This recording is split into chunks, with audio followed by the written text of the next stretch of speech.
On SportsNetUSA.net, we are in Mission Viejo for homecoming night as the Saddleback Bobcats take on the Southwestern Jaguars as conference play gets underway.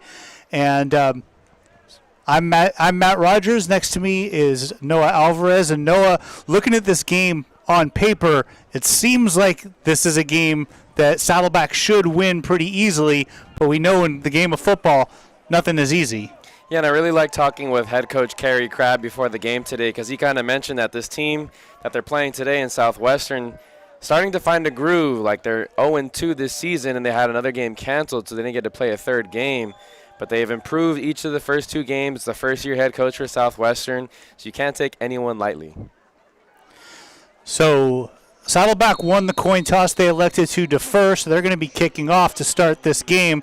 And we're going to see the Southwestern offense to start the game. That's going to be Sean Alvera Hall kicking off. And the ball goes over the head of Mackay Gray Virgil and through the end zone. And Southwestern's going to take over after a touchback. So Southwestern's been led on offense by their quarterback, Connor Underhill. They actually have two quarterbacks, Underhill and Hunter Maxwell. Underhill's been the one who's been starting games for them. It looks like he's going to be the one starting today.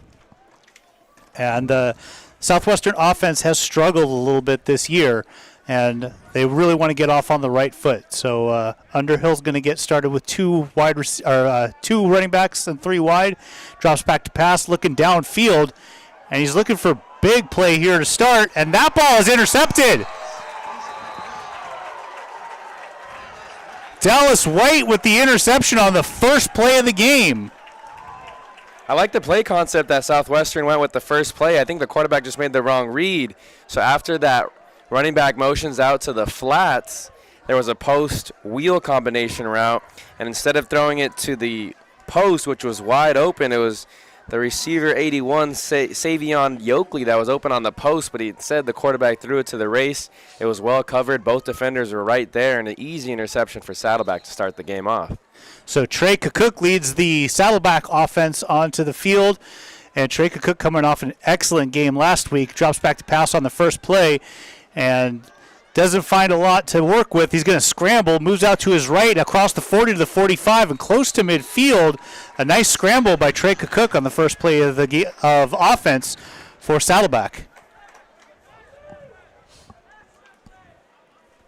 So you were mentioning that conversation we had with Kerry Crabb at the beginning of before the game started, and we talked a little bit about Trey Cook and how hot he's been. And we know in the first three games, Saddleback has been kind of rotating quarterbacks, but he said that he wants to see what Cook could do, and if he's hot out there, he doesn't want to really pull that hot hand. Yeah, Cook only had 3 incompletions, had 156 passing yards through the air last week against Antelope Valley. They didn't need to throw it a whole lot because they got some contributions from special teams. But look for Cook to stay in as long as it's a close, competitive game. So there's a handoff on first down, pickup of about 3 yards.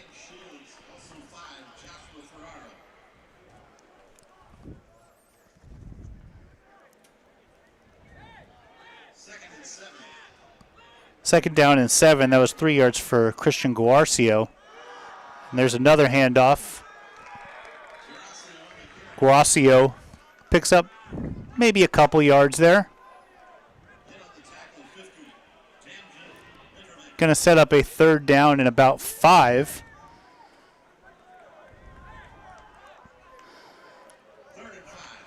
And Saddleback has struggled to get their offense going in the first quarters this year. Looked like a man jumped offside. Free play for Cook. He's got a man down the sideline, unable to hit him. He was looking for Benedicts, couldn't hit him. But that's going to be an offside. Yeah, and the sophomore quarterback's so experienced, and he's very good at using that hard count to draw the defense off sides. When we were here for the Santa Barbara City College game, I think he got at least 4 or 5 offsides by the Vaqueros defense. So that gives them a first down on the Southwestern 39-yard line. Guaracio in the backfield with Cook. 4 wide receivers. Cook drops back to pass. Going to swing it out to Guaracio. Steps out of bounds around the 35-yard line. Pickup of 4.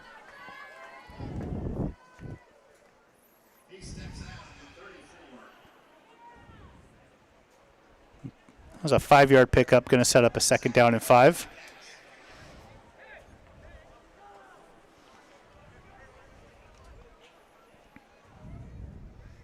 Cook has 1 wide to the right, 3 to the left, turns, hands it off to Guaracio, who's going to go up the middle and not much there. Back to the line of scrimmage and nothing else, going to set up another 3rd down and 5.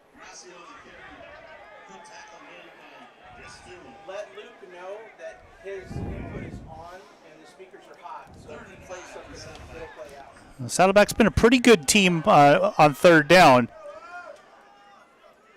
They converted 1 on that penalty. Let's see if they can convert their 2nd. Cook takes the snap, drops back to pass. He's looking downfield, unable to find anybody, and the defense is going to collapse on him, and that's going to bring up a 4th down on a sack. Yeah, interesting play call there. The receivers, there are 3 on here on the near side. 2 of them ran streak routes, and they only needed 6 yards on that 3rd down and 6 on that last play. Only 1 route was out in the flats, and so once those 2 options were taken away deep, there wasn't really anything to check down for Trey on that last play. Looked like a little bit of miscommunication there, getting the punter out there. Dylan Sprague heads out to punt.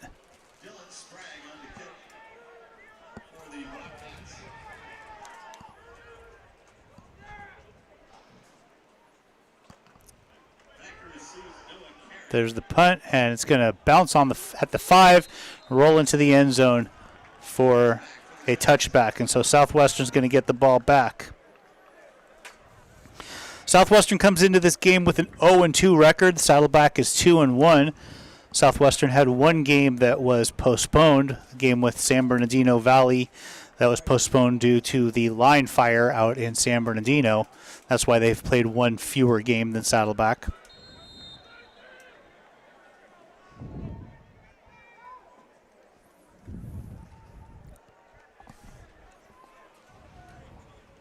Underhill in the backfield. Jamari Ashburn Fan, the running back with him. And there's a pass out to Josiah Jefferson. A pickup of about 8.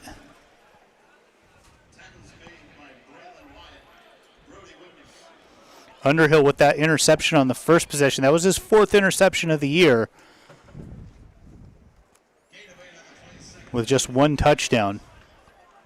This Southwestern offense definitely has struggled this year. There's the option. Underwood passes it to Josiah Jefferson, his 2nd reception on this drive. Doesn't look like he got anything there. He's going to set up a 3rd down, maybe a yard. So maybe a yard left to go, 3rd down and 1. You mentioned, too, the 4 interceptions. 3 of them came in that first game against El Camino College. Played a much smoother game against Long Beach City College, but the offense still wasn't able to get much going that past week. There's the pitch to Ashburn Fan, who looks like he lost his footing there in the backfield and goes down for a loss of maybe half a yard, and that's going to bring up a 4th down. And so Southwestern is going to punt. Chase Christner comes in to return the punt for Saddleback.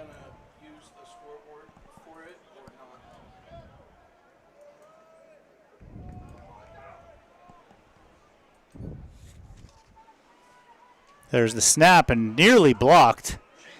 Gets it away. Christner takes it at the 42, dodges 1 tackle, spins, got maybe a yard and a half on the return.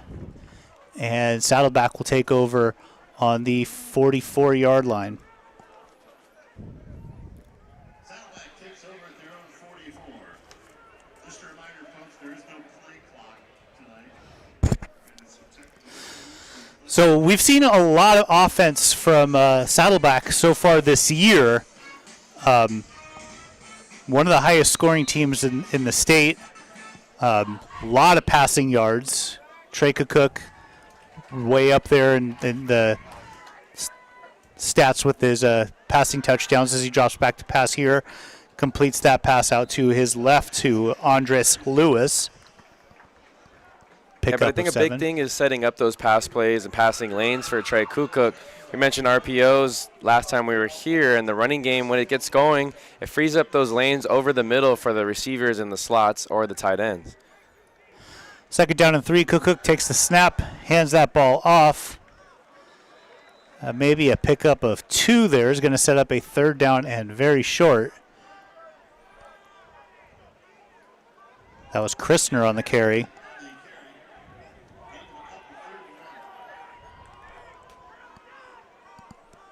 Saddleback moving quickly, and Cook's going to keep that one, dodges a tackler, moves out across the 40 to the 35-yard line, and it's a 1st down for Saddleback. And Cook does have that versatility to his game. He's not going to get a whole lot of yards and make those exciting plays and 80-yard runs, but he can run the ball outside the tackles, and he's very quick and elusive. He knows how to get the 1st down. So far this year, he's averaged about 40 yards rushing per game. So he's going to get you some yards. He's not Lamar Jackson, but he's going to get you some yards, and he's done it so far today. Cook drops back to pass. He's looking deep and overthrows his man. He was looking for Marquez Carrillo Edgar, but unable to hit him, and that's going to bring up a 2nd down. It looked like Carrillo Edgar had a bit of a step, but just a little bit overthrown there by Cook.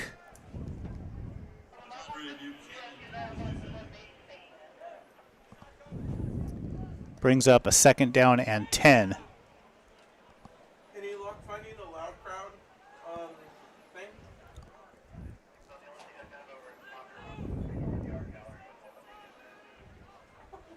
Cook with Christner in the backfield, takes a snap.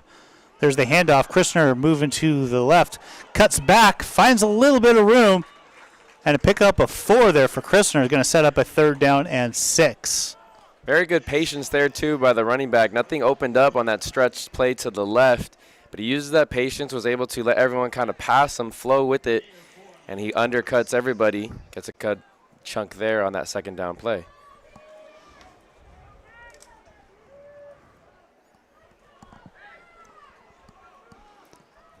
So Cook with 4 wide receivers. Drops back to pass. He's got a man. So Marjay Black, and that's a 1st down out across the 20-yard line. First reception of the day for Marjay Black, the leading receiver for the Bobcats.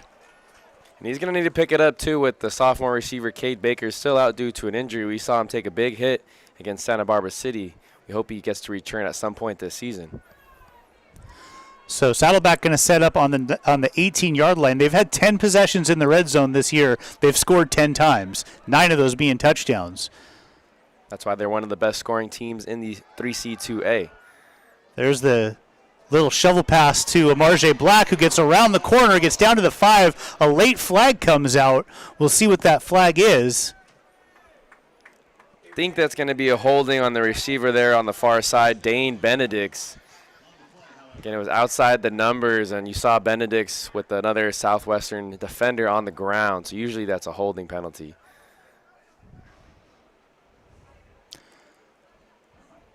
Okay, I'll leave it up. Cool. So it's from the spot of the foul, which was down around the 5-yard line. So they're actually going to end up picking up yardage on that play, even though they got the penalty. So they move from the 18-yard line to the 16-yard line, and they get the 1st down. But they would have been inside the 5-yard line.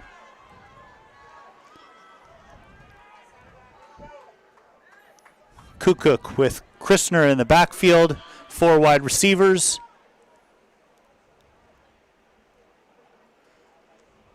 There's the handoff to Christner, who finds a little bit of room there.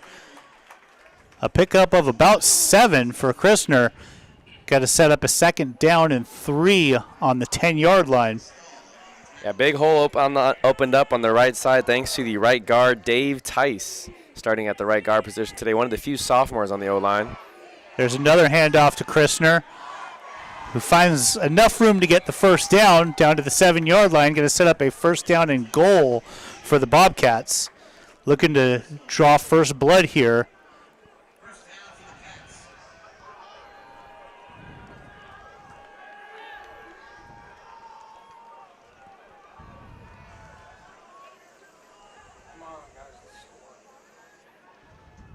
Kukuk takes the snap, drops back to pass. He's looking into the corner of the end zone, and he had a little bit of room there for Andres Lewis, but just a tad overthrown.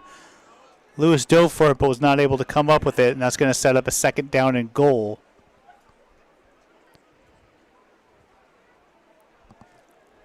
Lewis comes off the field.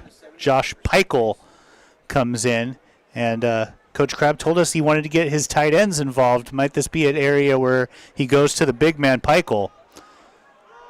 There's the handoff to Christner. He's around the corner but cannot find any room.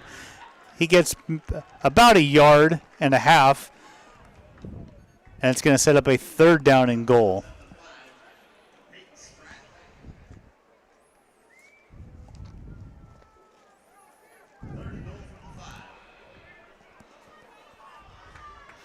So Peichel comes out, and in comes Andres Lewis. So 4 wide receivers.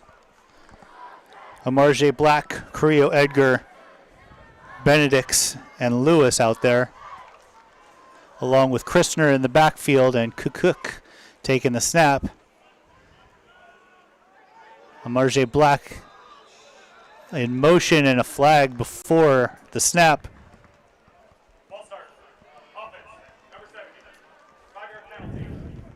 False start called on Kenneth Aldaco. And that's one thing that the last game you and I did here, we saw a lot of penalties, and that's 2 already here in the first quarter.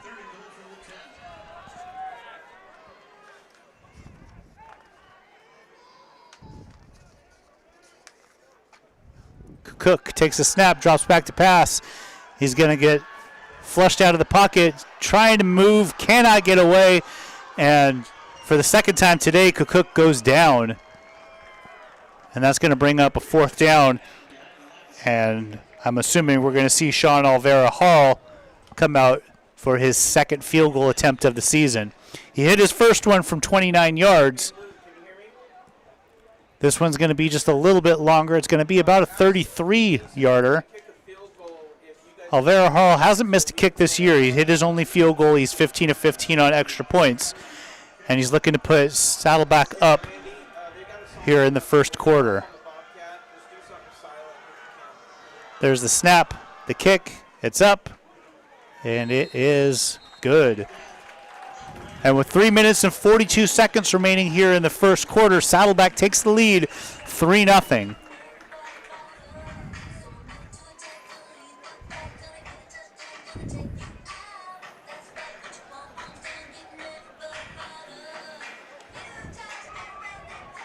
So 12-play, 6-minute drive, covered 40 yards.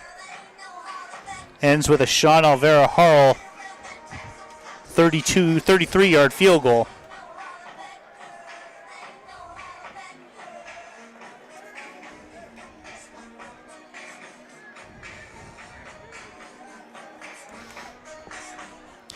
So the big question is Southwestern going to be able to hang offensively with the high-powered Saddleback offense? I was mentioning to you before the game started that Southwestern has scored 30 points this year, and Saddleback hasn't scored less than 34 points in a game this year.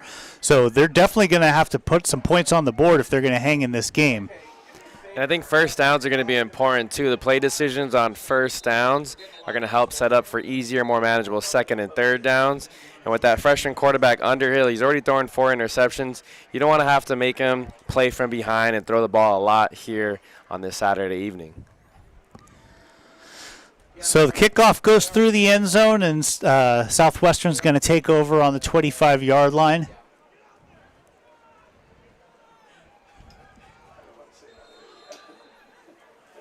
Underhill leads the offense out there. Okay, I'll make sure to match that on output up here. There's the snap and the handoff. Breaking a tackle and out close to a first down. Looks like he got it. I gotta step away from the board for a minute. Big missed tackle there by Jackson Irwin. He was a linebacker on the right side. He had a big game last week against Antelope Valley, but another thing that head coach Crabb talked to us before the game, he wants to see the defense clean up the tackling.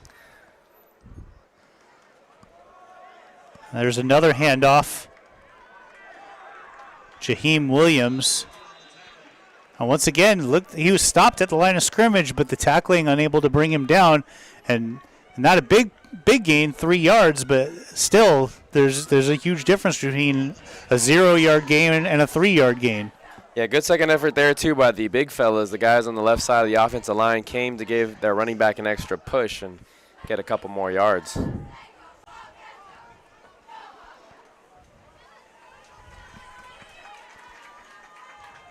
Underhill takes the snap. He rolls to his right. He has a man complete to Savion Yokley, but Yokley fell before he could move upfield. And it's going to bring up a 3rd down and 3 for Southwestern. And this is what we were talking about just before the drive started. Manageable 3rd downs for Underhill. Don't make them try and do too much on 3rd downs.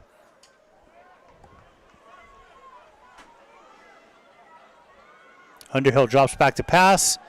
Had a man through the hands of Joey Merritt, and a late flag comes in, and Merritt is down.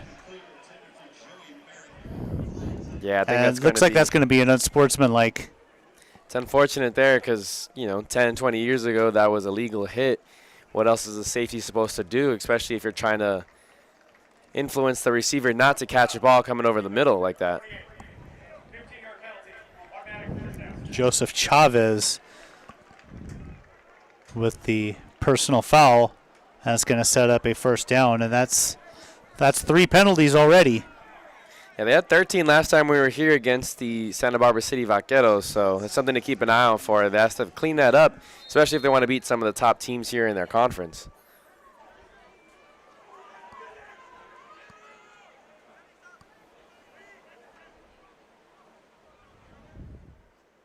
Underhill looking to the sideline.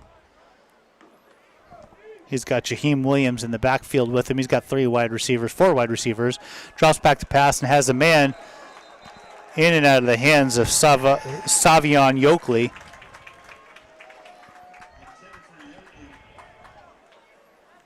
Nice play there by the corner, Jaden Harrington. He was the man in coverage on the near side. That's a lot of scouting report, especially in these first 2 or 3 offensive series. Teams are traditionally going to go with what their game plan is and how well was the defense prepared. That time Harrington and the Saddleback defense knew what was coming, and they jumped all over it. Underhill takes the snap, hands it off to Williams. Nothing there for Williams. Brought down at the line of scrimmage, going to bring up a 3rd down and long.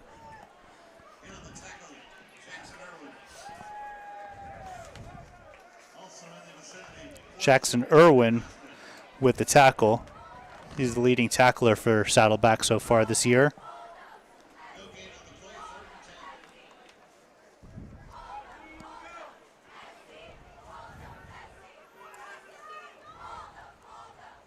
Third down and 10, man in motion. Underhill drops back to pass, looking for the screen, and there's nothing there. Closest man to it was Jaheim Williams, but not really in the vicinity. That's going to bring up a 4th down and a punt. Yeah, Saddleback decided to bring the pressure there, and they sent 2 other players on blitzes and just rushed the decision for Underhill. On a screenplay like that, you have to let it develop, but he wanted no part of that.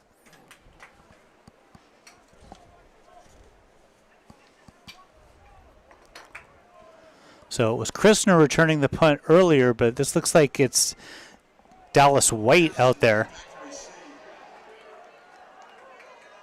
That's going to bounce around the 20 and get a really good roll for Southwestern down to the 5-yard line and picked up at the 4. Excellent punt there. There is a flag on the play.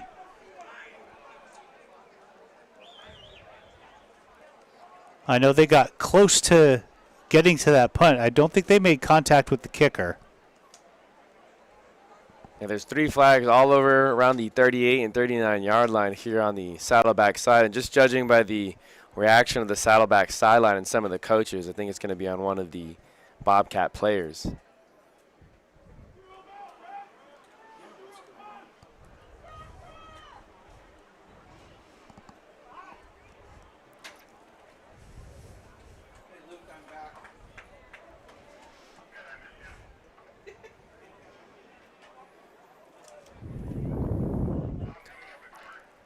So a lot of discussion here on what this penalty is.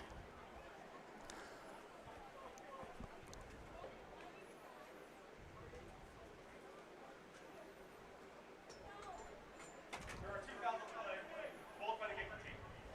Hold it. Kicking team number 81. That penalty is declined. Personal foul. Kicking team number 55. That penalty is enforced 15 yards from the end of the kick. So that is a huge penalty. So instead of being nailed down inside their own 5-yard line, that 15-yard penalty is going to bring it out to the 19. Yeah, costly decision there by the sophomore Ryan Bethke. You expect your guys that are veterans to make smarter decisions than that. We'll see how the offense responds after the penalty. So it looks like it's going to be Nicky Johnson coming in, taking his first snaps of the game.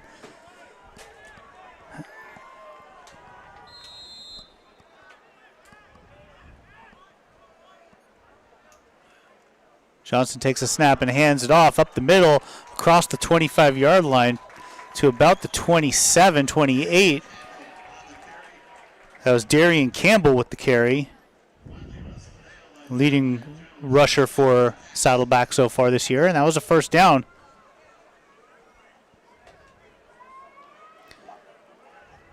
We know that with Nicky Johnson, Saddleback likes to go deep with the ball. There's another handoff to Campbell, who finds a huge hole out across the 40 to the 48-yard line, and 2 big runs from Campbell, and what looked like was going to be a tough possession when that punt was down on the 4-yard line. Very, very quickly, Saddleback has the ball out to the 43-yard line, and they're moving the ball.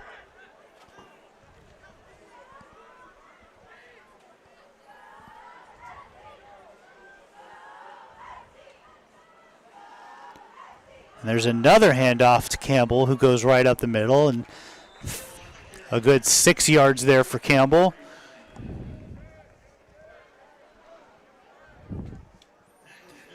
And though we talked with Coach Crabb before the game, and he mentioned about getting the backup Nicky Johnson some quality reps here, and he's doing so at the end of the first quarter. It's so tough at this level to develop guys when you only have 2 years with them. But Nicky Johnson, a freshman, probably expected to be the starter next year as a sophomore, but he needs that time, not just in blowouts, not when things are just out of hand. He needs reps his freshman year when things are close or in the beginning of a game or even in a tight game to kind of show what he can get and build his skill set. So that's the end of the first quarter here on SportsNetUSA.net. The Saddleback Bobcats lead the Jaguars of Southwestern by a score of 3-0. And like I said at the beginning of this game, Saddleback has been very slow to get started in these games. They haven't scored a lot of first quarter points. It's after the first quarter where they really kind of find their footing and that offense comes to life. Yeah, they repped it for 21 points last week on the road against Antelope Valley and took a 21-7 lead into halftime, but 0 points. It was 0-0 at the end of the first quarter last week against the Marauders. We'll see how they fare here in the second quarter this week. And I know the game that you and I did, I believe there was 1 score in the first quarter, and then they kind of exploded in the second. So we get started on the second quarter. Teams switch sides. Nicky Johnson with the handoff to Campbell, and Campbell up the middle. Close to the first down, but he's going to be brought down just short. Going to set up a 3rd down and 1.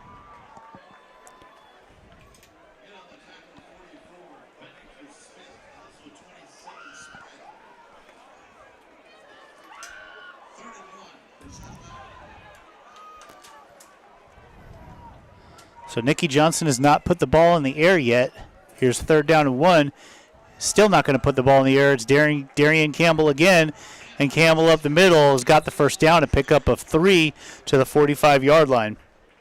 Yeah, and what a luxury it is for either of these two quarterbacks to have such a prolific running game that's going to open up passing lanes later on with the RPOs and stuff over the middle as Southwestern commits more and more players to the box. So that brings up a first down, Nicky Johnson. See if he puts the ball in the air for the first time.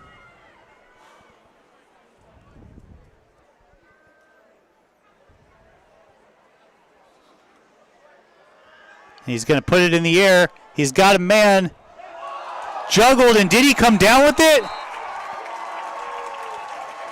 Andres Lewis with the catch. What a catch by Lewis, and that is a big play down inside the 10-yard line. And Saddleback is back in the red zone, already up by 3, trying to put it into the end zone here.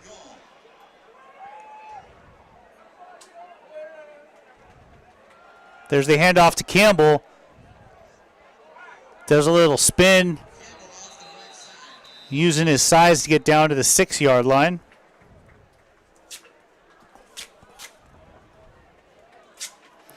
Darian Campbell, big guy, 6'1", 215-pound freshman, using that size to really kind of bulldoze the Southwestern defenders here. It's a second down and goal from the 6.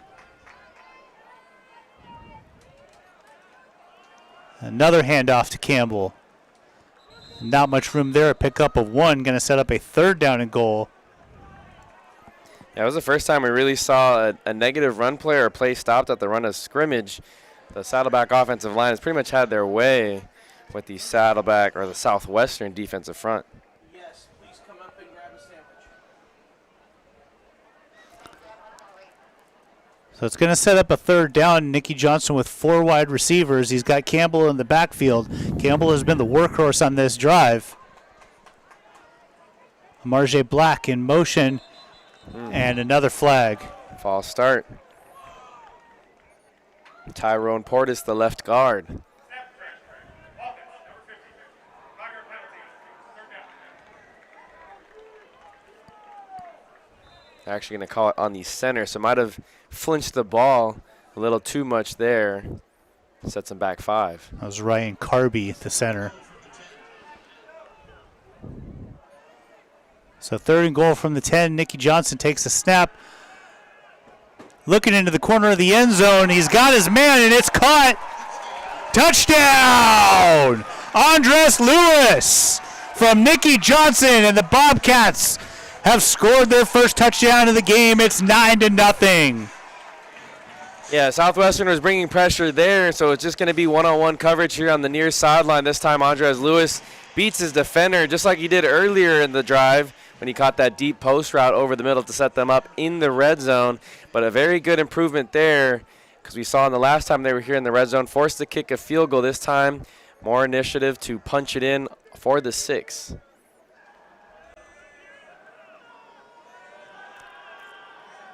There's the extra point. It's up. It's good.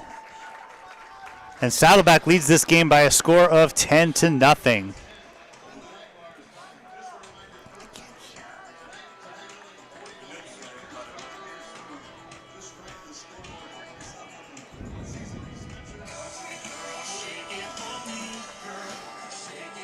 So excellent drive by Nicky Johnson, or more accurately, Darian Campbell, and Nicky Johnson completing a couple of passes there to Andres Lewis, the big one downfield and the touchdown, and a lot of work there by Campbell done on that drive. Yeah, what a luxury it is for the Saddleback offense to have so many guys they can rely on to run the ball well and hard. Darian Campbell we've seen, Gorarskio we've seen this year, as well as Christner. We also saw a little bit of Kalele Pono Wong. So 4 guys that can run the ball, not to mention both quarterbacks bring that versatility out of the backfield as well. Count is still up, just for your information. Here's the kickoff. And this one's going to be returned, taken at the 5, across the 10 to the 15, out past the 20 to the 25, and down to the 30. Still moving, brought down at about the 31-yard line.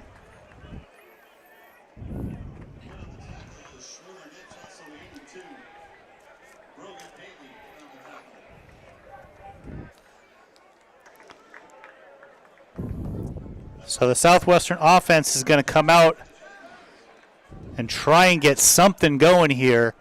They haven't been able to do anything.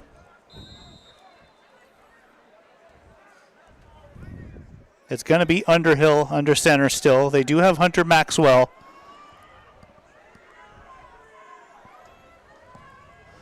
There's the snap. Underhill rolls to his right, looking downfield, and throws this one out of bounds. No one there. A lot of pressure there. Yeah, good backside contain, not fooled there by the play action. That was Brennan Acosta, the defensive end on the far side.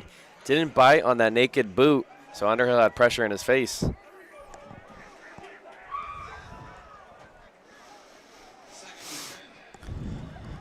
Second and 10 for Underhill. Looking downfield again, has a man complete out to the right, out across the 40 to the 43-yard line. That's a first down. Pass complete to Cody Judge. Judge hasn't gotten much playing time so far this year. I believe that was his first reception of the year. There's the handoff to Williams, and Williams is going to be run out of bounds at about the line of scrimmage. Brings up a second down and 10.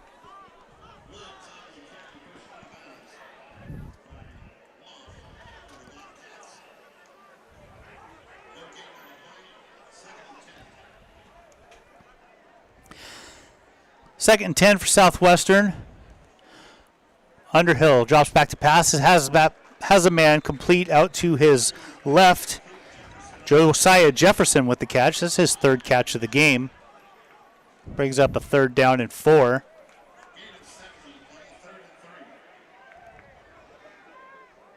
Underhill hasn't gotten Joey Merritt involved yet. Merritt is his leading receiver coming into this game.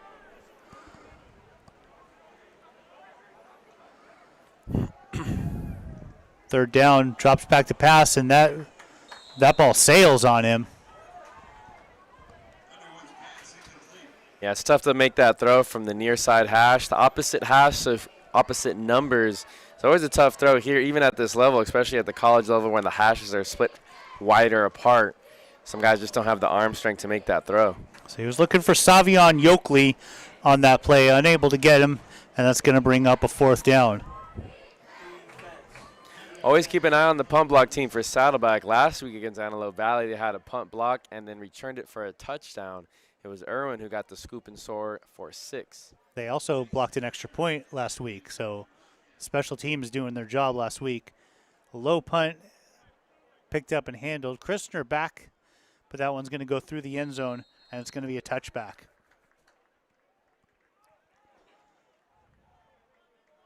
So it's going to be Nicky Johnson leading the offense back out there after his touchdown score.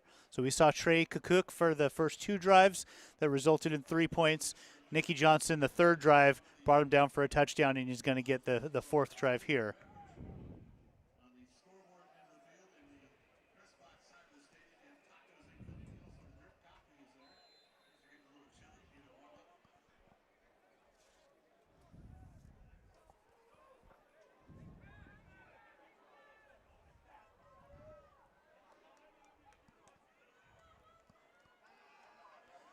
Nicky Johnson swings this one out to his big tight end. That was Josh Peichel, and a late flag comes in after a good pickup by Peichel. I think that's going to be a face mask on the Southwestern defender. You kind of saw as he was running, Peichel's head flinch in one direction, usually in the vicinity of a face mask.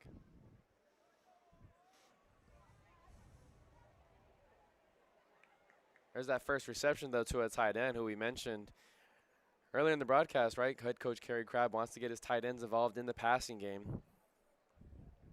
So we've seen Peichel catch a few passes this year. We've seen Braden Bachler catch a couple of passes. So we'll see if he can get them more involved over the course of this ball game. But that was the first one by the tight end.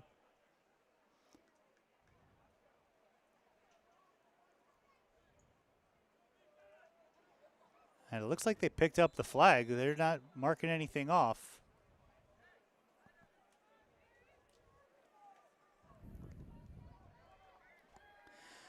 We're getting our first look at Kalelepono Wong in the backfield. And Wong's going to take this handoff. And a flag comes in after a pickup of 1. Looks like a hold.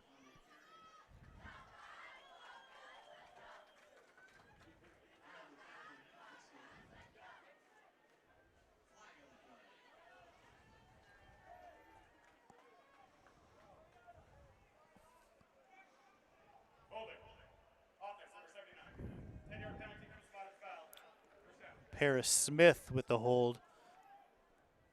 Going to move the offense back.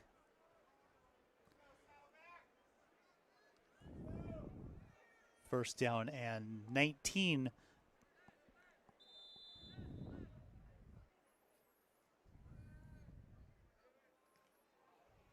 There's the handoff to Wong up the middle. Wong pushes his way forward, a pickup of 6. Going to bring up a second down and 13.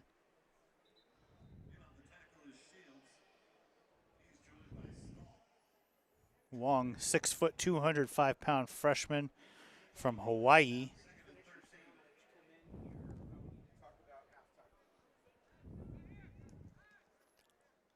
Second down and long for Nicky Johnson.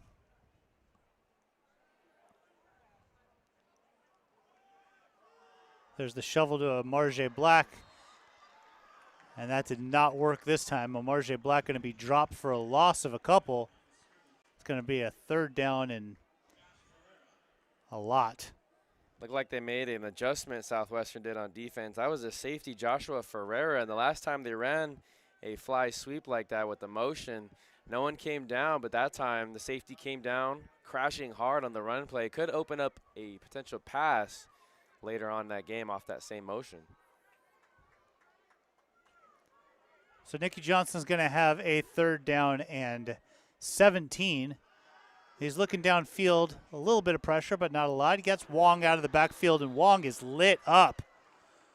Pickup of 5 for Wong, but it's going to be way short of a first down. Good tackle in the open space by Arath Leva, getting his second tackle on the evening.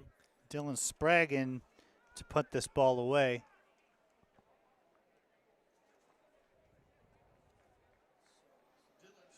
It's going to be Noah Carey back to return the kick for Southwestern.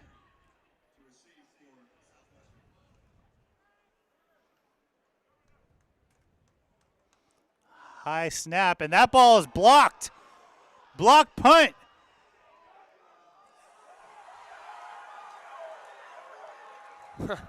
Southwestern unable to pick it up.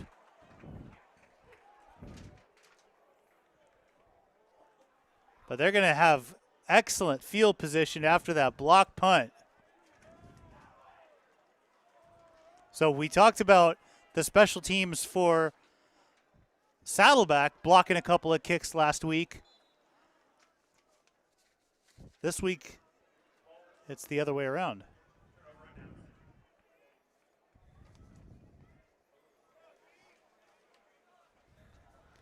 So Underhill leads his team out there in excellent field position and a chance to get on the board. It's 10-0 right now. There's 7 minutes, 37 seconds remaining in the half.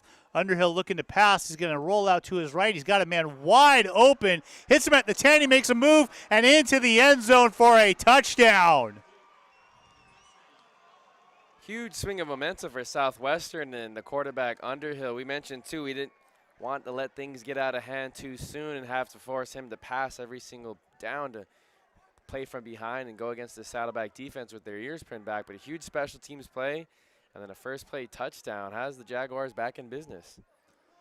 So if they can add the extra point here, that's going to make it 10-7. It's 10-6 right now. Connor Underhill to Mackay Gray Virgil for the touchdown.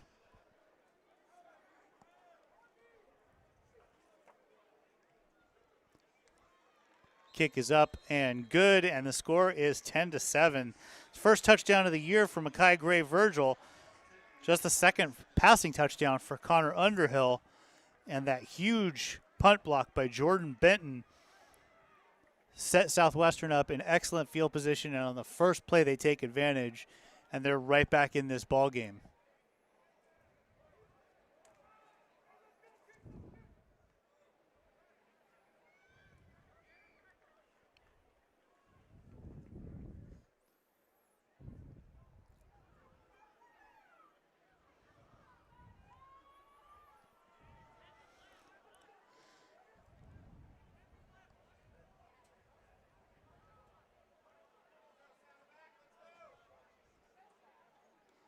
So we'll see if Saddleback can answer. We'll see who the quarterback is. We've seen Trey Cook out there for the first 2 drives, Nicky Johnson for the last 2 drives.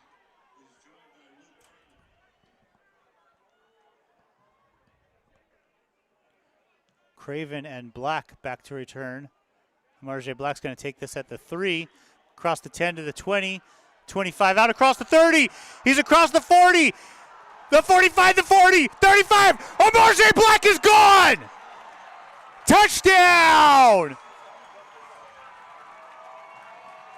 And just like that, all the momentum has shifted back to Saddleback on a 96-yard kickoff return by Marjay Black. Wow. Black didn't have to do too much, right? All the lanes were blocked for him perfectly like that. The only person who was there to stop him was the kicker, but he got a key block from one of his guys up the field, and that secured the touchdown for the Bobcats.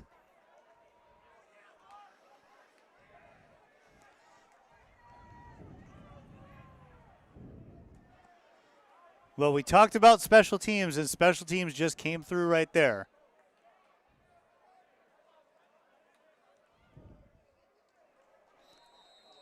Olvera Harrell adds the extra point, and the Bobcats are back up by 10 points. It's 17-7.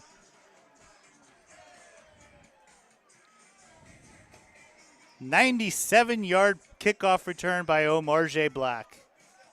So I guess we'll still have to wait a little bit longer to see who comes out on that next offensive series between Kukuk and Johnson.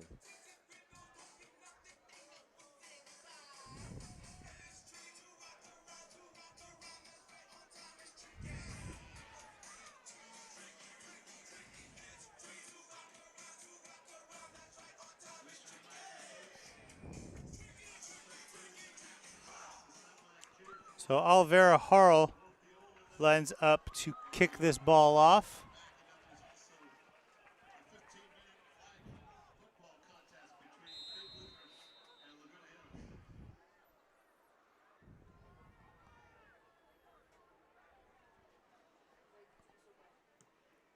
There's the kickoff. That's going to go through the end zone. Over the head of Mackay Gray Virgil, who scored that touchdown just a few minutes ago for the Jaguars. Jaguars looked like they had stolen some momentum, and then Marjay Black stole it right back. Maybe that's just what the wake-up call that the Bobcats needed here. Let's see how they respond on defense after giving up a touchdown on their last time out. Connor Underhill leads his offense back out there. They scored the last time they touched it. He's going to drop back and pass. He's got a man out to the right. Big collision. Josiah Jefferson, another reception, and a pickup of 9.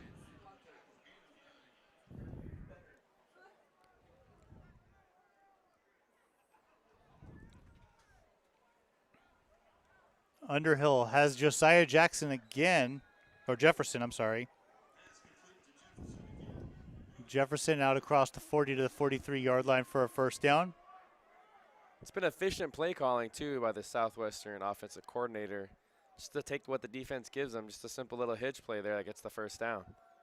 Underhill once again back to pass. He's looking deep, but not any room there for Joey Merritt. Looks like there is a flag on the play there at the 38-yard line.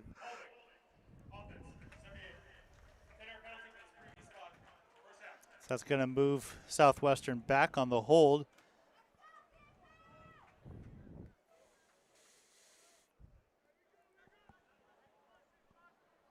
6 minutes and 30 seconds remaining here in the first half. Bobcats lead the Jaguars by a score of 17-7 here on SportsNetUSA.net. I'm Matt Rogers along with Noah Alvarez here in Mission Viejo for today's game. We have our engineer Ed Ford with us. Underhill drops back to pass, looking for Merritt again. Excellent coverage there. No room whatsoever. Jaden Harrington all over Merritt.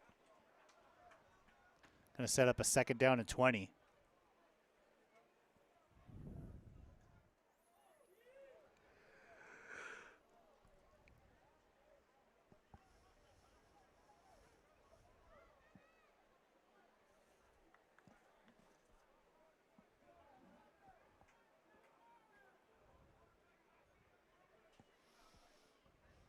Underhill looking to pass again. Once again, looking deep. And that ball just hung up there. Oh, no way. A late flag. Dallas White on the coverage. Looks like they're going to get White on a excessive celebration, a taunting penalty right there on the Saddleback defense. So good play by White to break up the pass. Bad decision afterwards.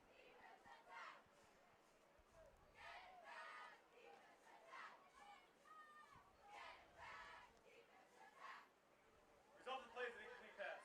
After play was over, unsportsmanlike conduct, defense, number 6.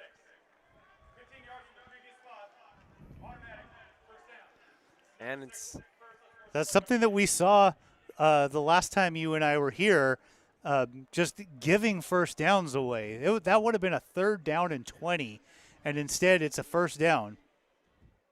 Yeah, it's one thing to celebrate with your teammates after a big play like that, after knocking out that pass out of the hands of the receiver, but he did it as he was getting up and was looking at the receiver as he did it, so I think that's an easy flag there for the referee to call. Very demonstrative with his actions. There's the handoff out to the left side. That was Jamari Ashby Fan with the carry. And not much there. Pickup of, he got about 5 on there. Ashby Fan got the start for Southwestern, but it's been mostly Jaheim Williams.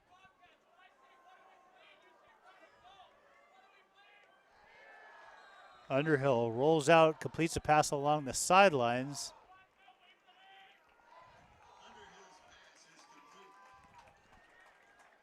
Looks like Savion Yokley with the catch and a 1st down.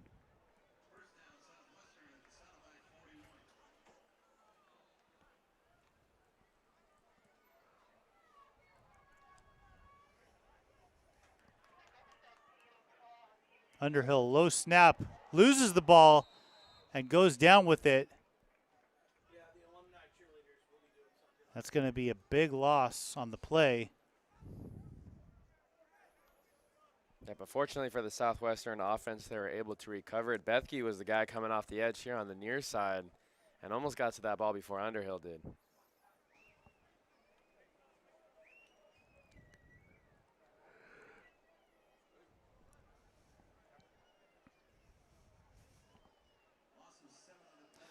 Seven-yard loss on the play.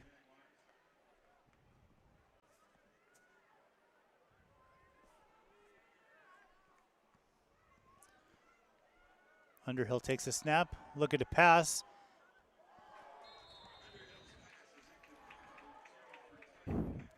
Was looking for Becker, Tyler Becker, who was unable to come up with it, and that's going to bring up a 3rd down and long. Even though it fell incomplete, that was probably one of the better passes we've seen Underhill make today. There was a guy in his face jumping into that passing lane. The receiver, as he was turning around and breaking out of his route, threw it, and the ball was right there at his hands. The receiver's got to turn those hands around sooner and help out his quarterback. So it's a 3rd down and long for Underhill. Takes a snap, drops back to pass on his own 45-yard line, looking downfield. He's got a man. It's going to be close to the 1st down, but he's going to be short. That was Josiah Jefferson once again with the catch. He's going to bring up a 4th down and short, and I think that we might see Southwestern go for it here on 4th and 1, 4th and 2. Yeah, just outside of field goal range, and you don't want to punt the ball back to the Saddleback offense, especially after they have the momentum on that kickoff return. Now we're going to see a timeout. First timeout of the day for Saddleback with 4 minutes and 1 second on the clock. So Connor Underhill has completed 10 passes today. 6 of them have gone to Josiah Jefferson. Definitely the man he's been looking for. And a lot of those passes have come when he's in the slot. There's usually a safety in coverage, and they're giving him about 8 to 10 yards of space in that coverage. So it's easy pitches and catches for Underhill. He's developed some sort of rhythm, too, because I feel like his last 2 throws have been some of his sharpest on the evening. So it'll be interesting to see what kind of play Southwestern goes for here. They only have 12 yards rushing on the day. So do you trust that running game to pick up these 2 yards, or do you maybe, run a quick slant to Jefferson? If I'm the Saddleback defensive coaches, too, I'm reminding my defensive line to stay home and watch the ball. Do not jump off sides. Expect a hard count. Underhill going to run the option, pitches it, and they're able to get the first down.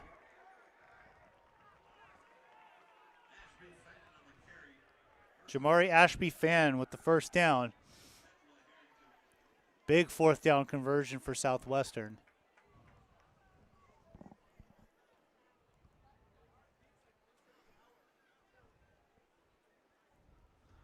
Clock ticks under 4 minutes remaining here in the first half. Saddleback with a 10-point lead. They're up 17-7.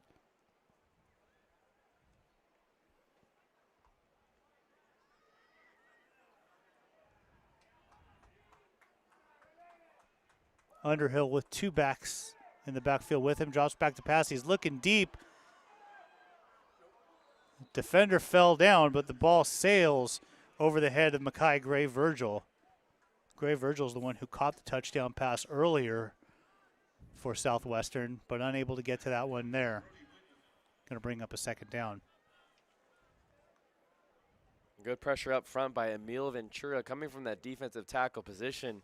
Laid a hit on Underhill as he was throwing the ball, and that messed up the timing, and he couldn't deliver an accurate pass.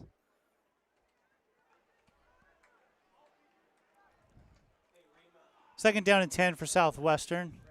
Connor Underhill has played this entire first half. He's going to keep the ball. Had a man, but overthrew him. That's going to bring up a third down. That time Underhill had some time after the play action. No one was around him, but he rushed it. He didn't set his feet, made that throw on the run, and it was an inaccurate throw. He's looking for Josiah Jefferson. 6'4", and easy to see him. Brings up a third down and 10. Underhill drops back to pass. Going over the middle, and a huge hit. Underhill was looking for his wide receiver, Cody Judge, who is not able to bring that in after a big hit. That brings up a 4th down, and it looks like Southwestern's offense is going to stay on the field here for 4th down and 10. Yeah, and that could have been a big hit, too, for the pressure that was applied to the quarterback on that last play. Noah Luganbill was the one who was coming from the nickel position on that blitz and almost took a big shot on Underhill. Underhill drops the snap. He's got a lot of pressure in his face, throws that one over the head of his receiver, and it's turnover on downs. Underhill unable to handle the snap, and it was just disaster from there. I think we really saw the effects, too, the long-term effects of how the pressure from 5 or 6 plays ago when he had that pressure and took that big hit on that inaccurate pass affected him the next 3 plays. He kind of rushed everything. Threw a ball on the run that he shouldn't have. He had to rush another throw with pressure in his face, and that time dropped the initial snap, and that he had to rush to get out of the pocket out of that one because he didn't want to take another hit. So with 3 minutes and 1 second left on the clock, Saddleback takes over at the 30-yard line, and it's still Nicky Johnson out there. Johnson takes the snap. He hands it off to Christner. Christner over the middle for a pickup of 4. Second down and 6.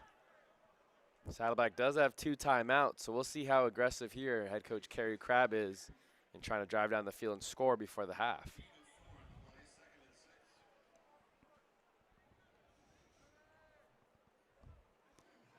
Johnson takes a snap, looking downfield, and that ball slipped out of his hands. I don't think they're going to call that. Yeah, they call that an incomplete pass. Yeah, very lucky there for Johnson. He just tried to second guess his decision. He was throwing the ball and then decided to hold up on it. And luckily the hand was coming forward. That's actually the first incompletion of the day for Nicky Johnson, who had completed his first 5 passes. Brings up a 3rd down and 6. Johnson drops back to pass, looking. A lot of pressure. He's going to roll out to his right. Gets free. He's got a man down the field. He's got him. Complete. That was Will Craven with the reception. Good old scramble drill there, too. As soon as Johnson breaks contain, all the receivers start heading that direction towards the near sideline. And Craven able to find an opening and connect with his quarterback.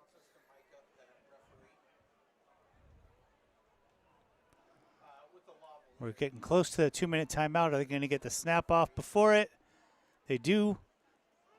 There's the handoff to Christner up the middle. He's going to pick up about 4, and that will bring us to the 2-minute timeout.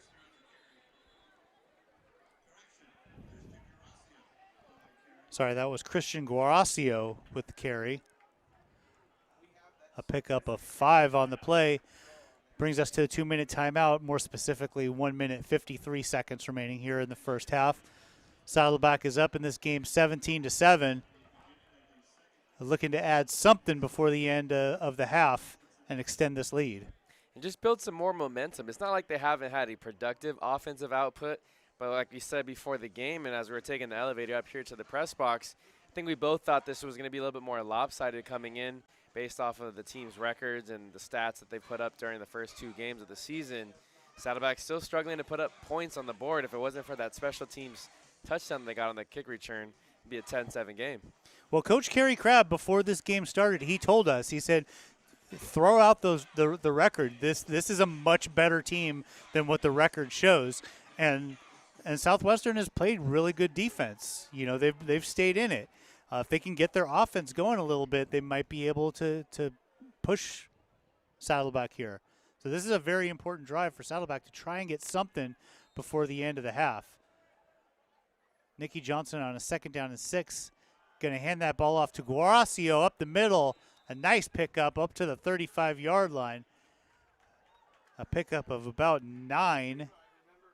Yeah, big hole up on that left side thanks to the left guard. We saw him earlier in the game play a different position, Ryan Carby. Versatile, being able to play all over the offensive line. Offense moving quickly. There's the handoff to Guaracio. He's got about 3 there. Brings up a 2nd down and 7 as the clock ticks under 1 minute 30 seconds. Head coach Kerry Crabb spoke highly of Carby as one of the freshmen who's really emerged here 4 games into the season and earned himself more playing time. Didn't start out as a regular time player, but now getting playing time at center and left guard today so far. 4 wide out there, 4 wide receivers out there for Johnson, who's going to put the ball in the air here. Going over the middle for Craven. Craven had it in his hands, but it was just a little bit too high. He was not able to bring it in. A lot of traffic there. A lot of traffic, and it looked like he missed his running back swinging out of the backfield to his left. That was Christian Guaracio, who no one was near him, and they would at least had an 8 to 10-yard reception if they swung it out. So that sets up a 3rd down and 8. 1 minute 4 seconds left on the clock. You wonder if this is 4 down territory here.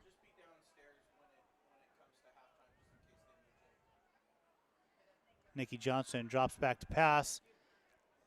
Looks out to his left for Amaje Black, but a little bit too short. Going to bring up a 4th down. There's 59 seconds on the clock, and I think that Coach Crabb is going to play this safe here. Doesn't want to give Southwestern the ball in good field position, so he's going to bring out Sprague to punt this ball away. Yeah, a couple guys in Johnson's face there. That time it was the defensive end, Jack Stahl, the freshman from Universal City. Oh, they're going to applying the pressure. They're going to attempt the field goal here. Olivera Harrell, this is a 50-yard field goal attempt. 32 is his long of the year. He hit that earlier today. There's the snap, and they're going to try and ice the kicker, and maybe Coach Crabb is going to rethink that as Olivera Harl's kick doesn't even get to the goalposts. That was about 5 yards short, bouncing into the white part of the end zone. So we'll see if they decide to bring out the offense. We see Nicky Johnson heading out there onto the field, so I think that that icing the kicker there might have changed Coach Crabb's decision making. Yeah, backfired on Southwest because they would have had the ball with under a minute left to go and still all 3 timeouts. And in very good field position.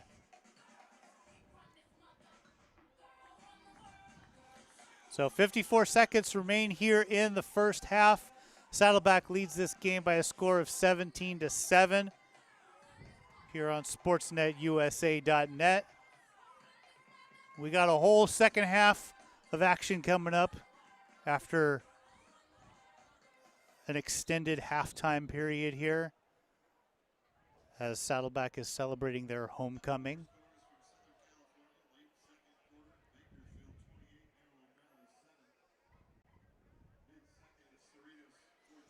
So here we go, Nicky Johnson. He's going to have Guaracio in the backfield with him. He's got 4 wide receivers, 1 to his right, 3 to his left.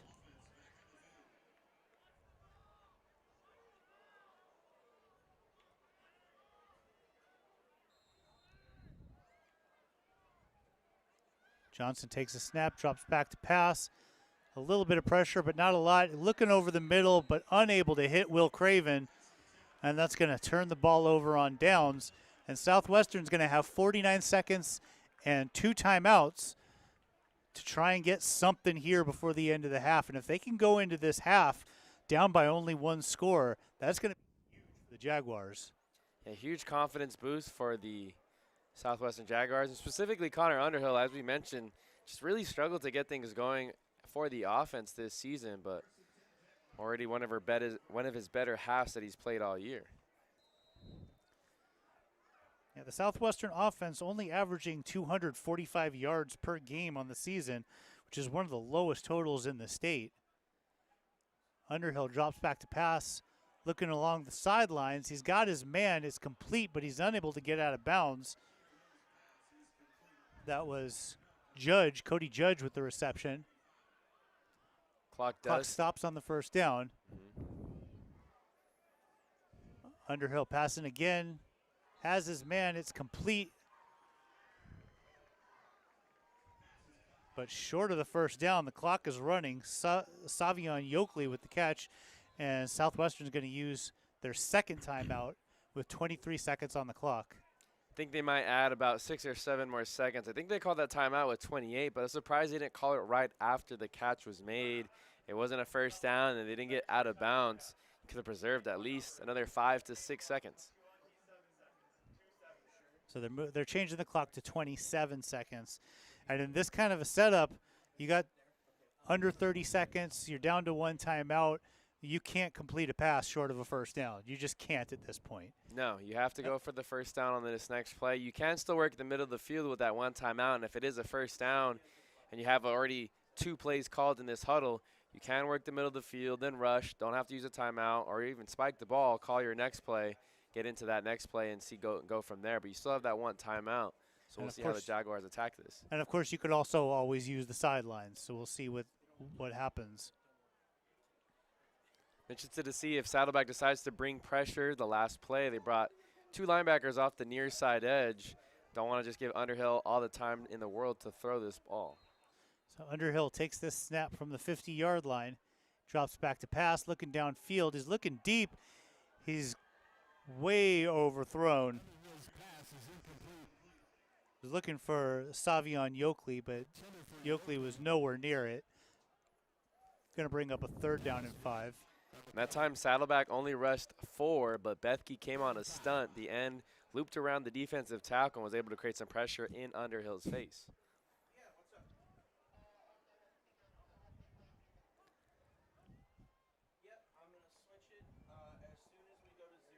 So here we go, 3rd down and 5 for Underhill.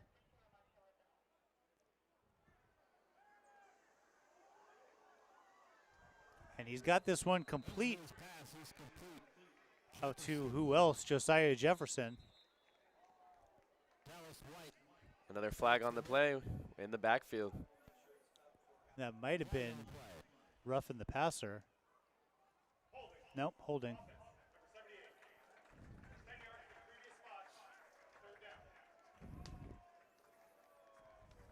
So the hold wipes out that first down. Pushes Southwestern back. And now with 15 seconds on the clock, you got to wonder, how aggressive are they right here? You don't want to turn the ball over with a Bobcat offense that's able to score quickly, and they're just going to run the ball. Handoff is taken a pickup of 1, and that's going to run the clock out. And that's going to bring us to the end of the first half.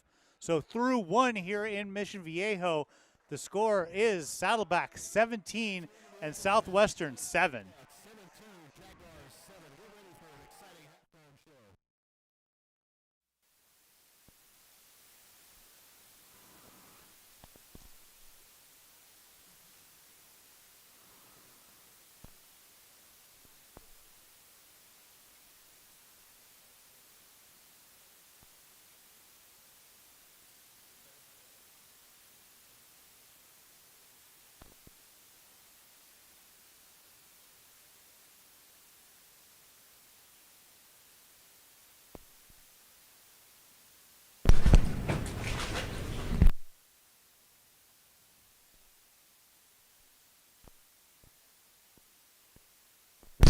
Ladies and gentlemen, every year we have a special collection of individuals here in the athletics department that show up, put their heart and soul into the work for the Saddleback cheer squad. This homecoming date, we also welcome back some of the old cheer squad, not so old, but older than the ones on the team this year.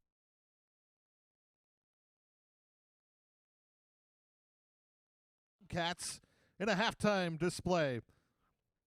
Enjoy.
Let's hear it for the Saddleback College cheer team.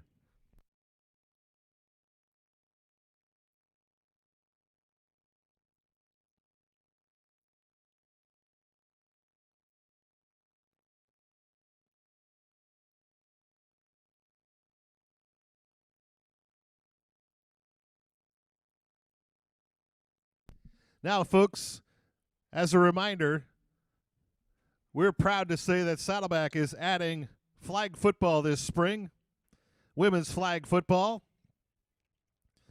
They'll play a handful of games against other squads from the area, a lot of colleges.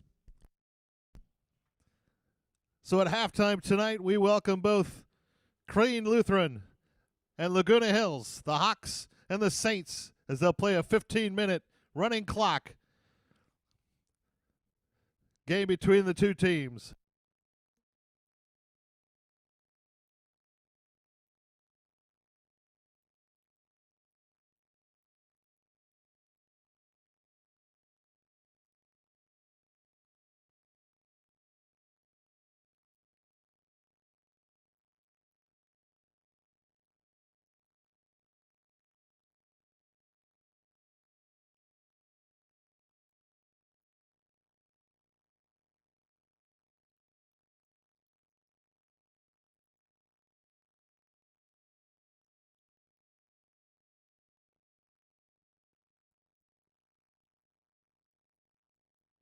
All right, let's announce the players for Laguna Hills.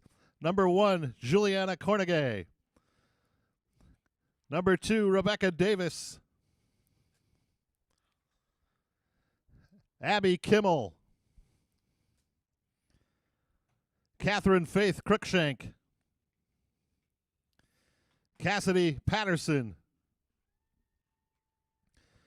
Bryn Gonzalez. Emerson Colston. Tessa Pollock. Michaela Guzman. Ellie Richards. Isabella Gonzalez. Giovanna Ayala Carrillo. Sophia Frank. Lena Goodman. Skylar Kennedy. Madison Tetzloff. Paige Holland. And Samara Bones Lopez.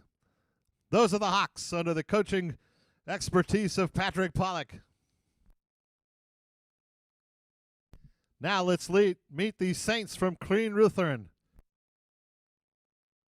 Number 4, Riley Pake.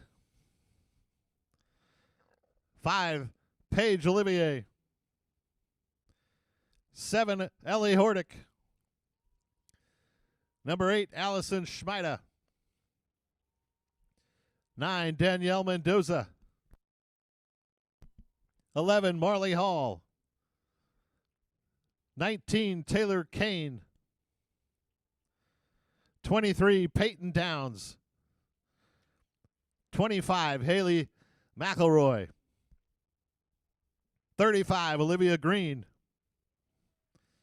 36, Isabella DeSantis. 45, Grace Nickel. 50, Lucky Matties. 52, Ella Henry. 60, Jada Dowd. 74, Jane Hewitt.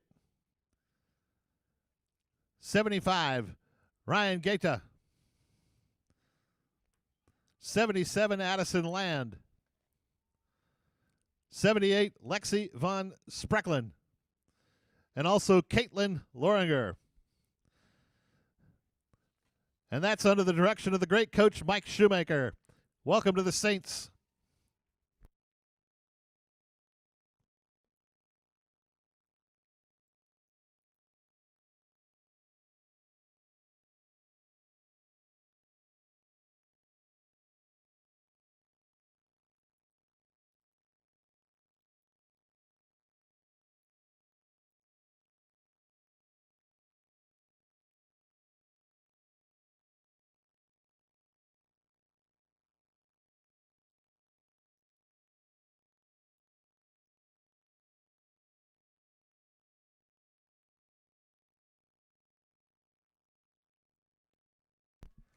The officials for tonight's game, Frank Ramirez and Matt Boda.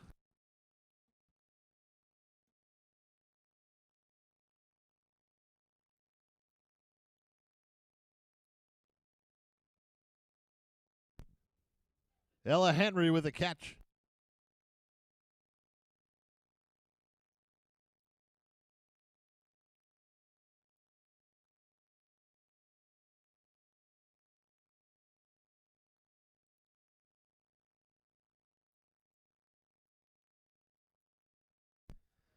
Ellie Hordick on the carry.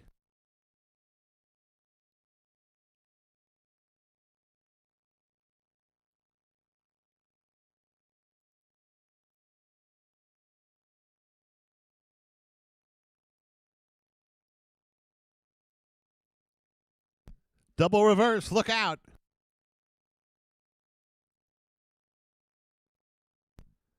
Haley McElroy on the carry.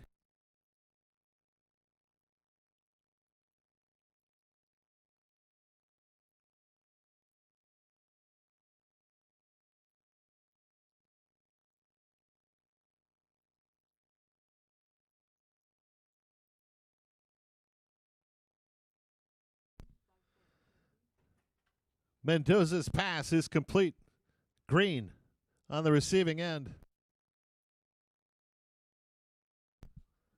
Frank on the tackle.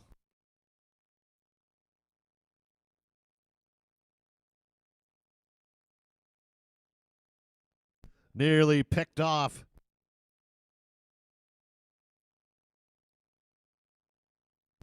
Bryn Gonzalez.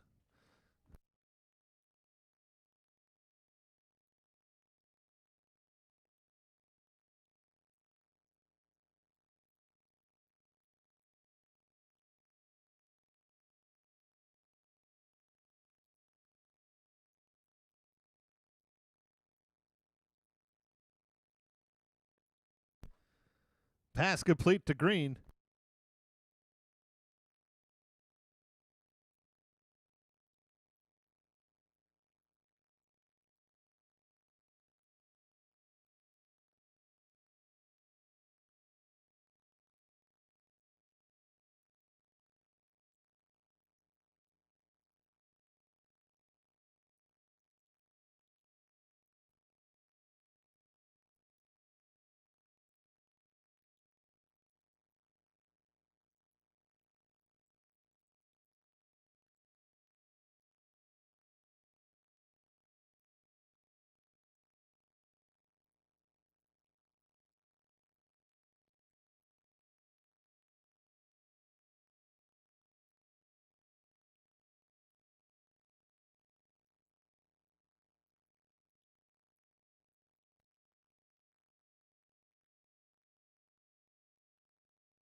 Tessa Pollock near side.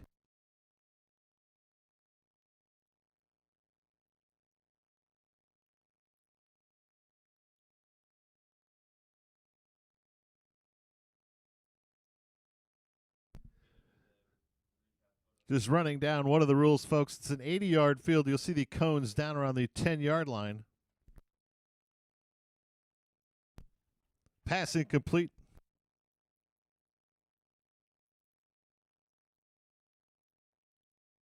Paige Holland, the intended receiver.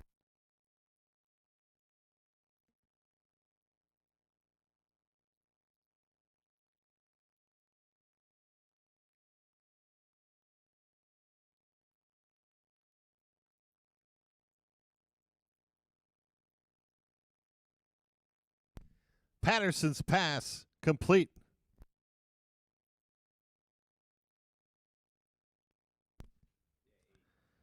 Guzman on the catch.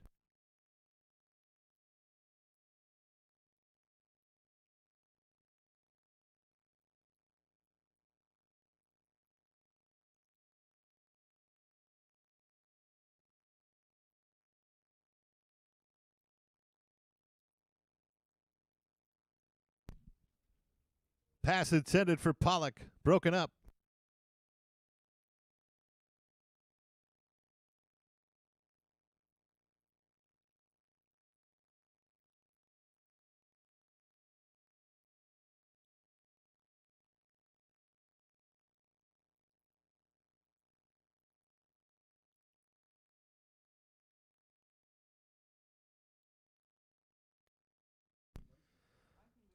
Pass complete to Guzman.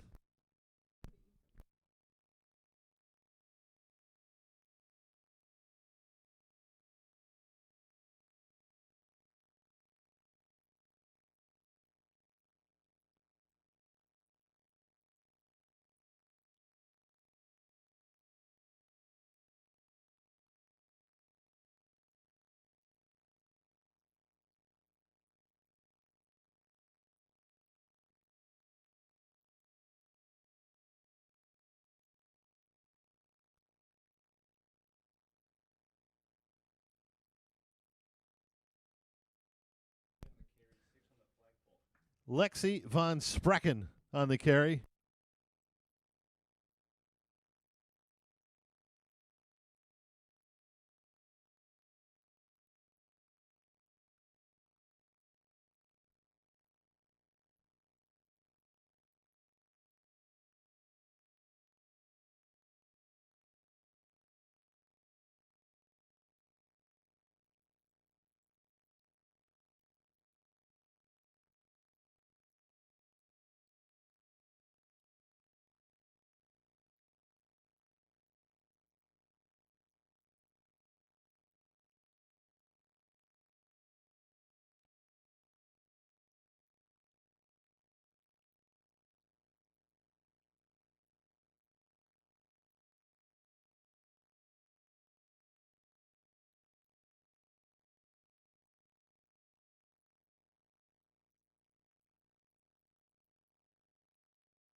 Pitch to 7, Ellie Hordick.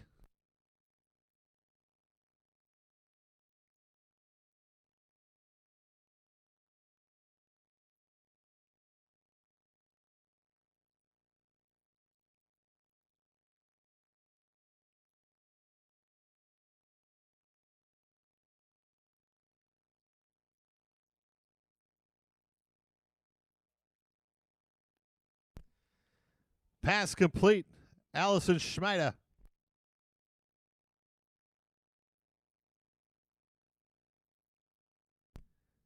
Crane inching towards the end zone.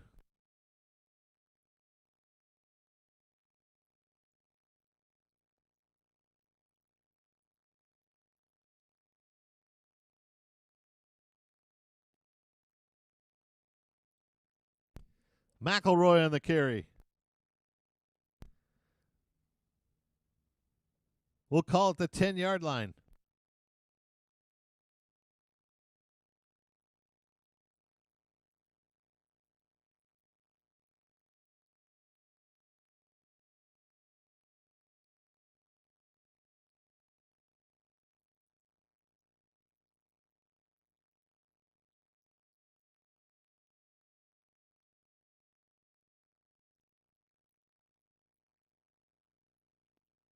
Pass incomplete.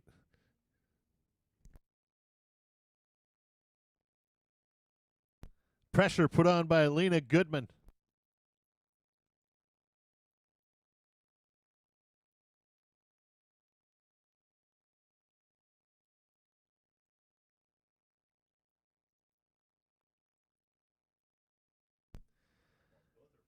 Hordick is close. Down to the 1-yard line.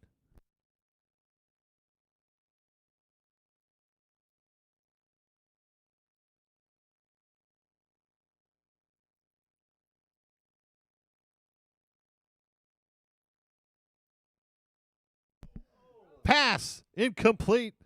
Out of bounds. That's another rule I forgot to tell you. They're playing to the hash mark.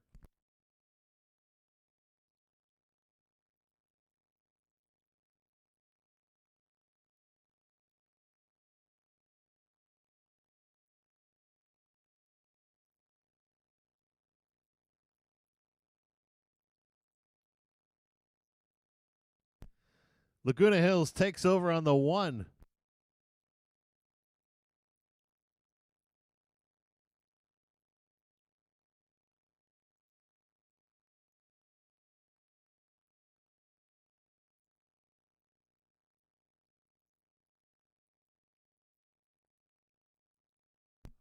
Patterson on the carry.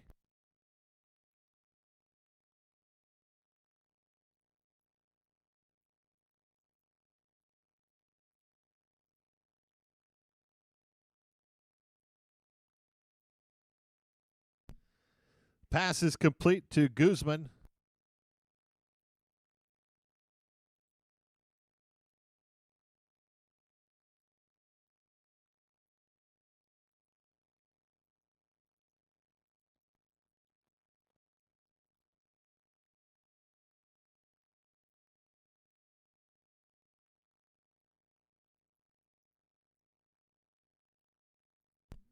The pass was intended for Rebecca Davis. Broken up.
Interception from Crean.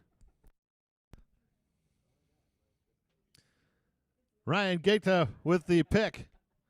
Returns it to the 10.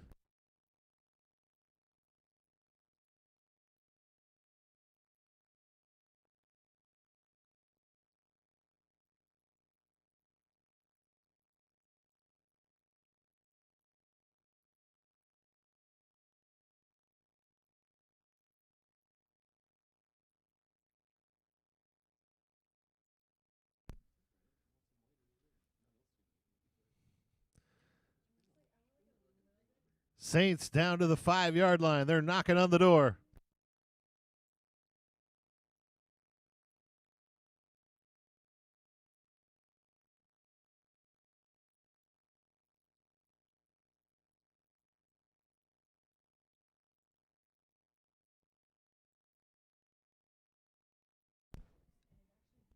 Touchdown! Crean Lutheran scores.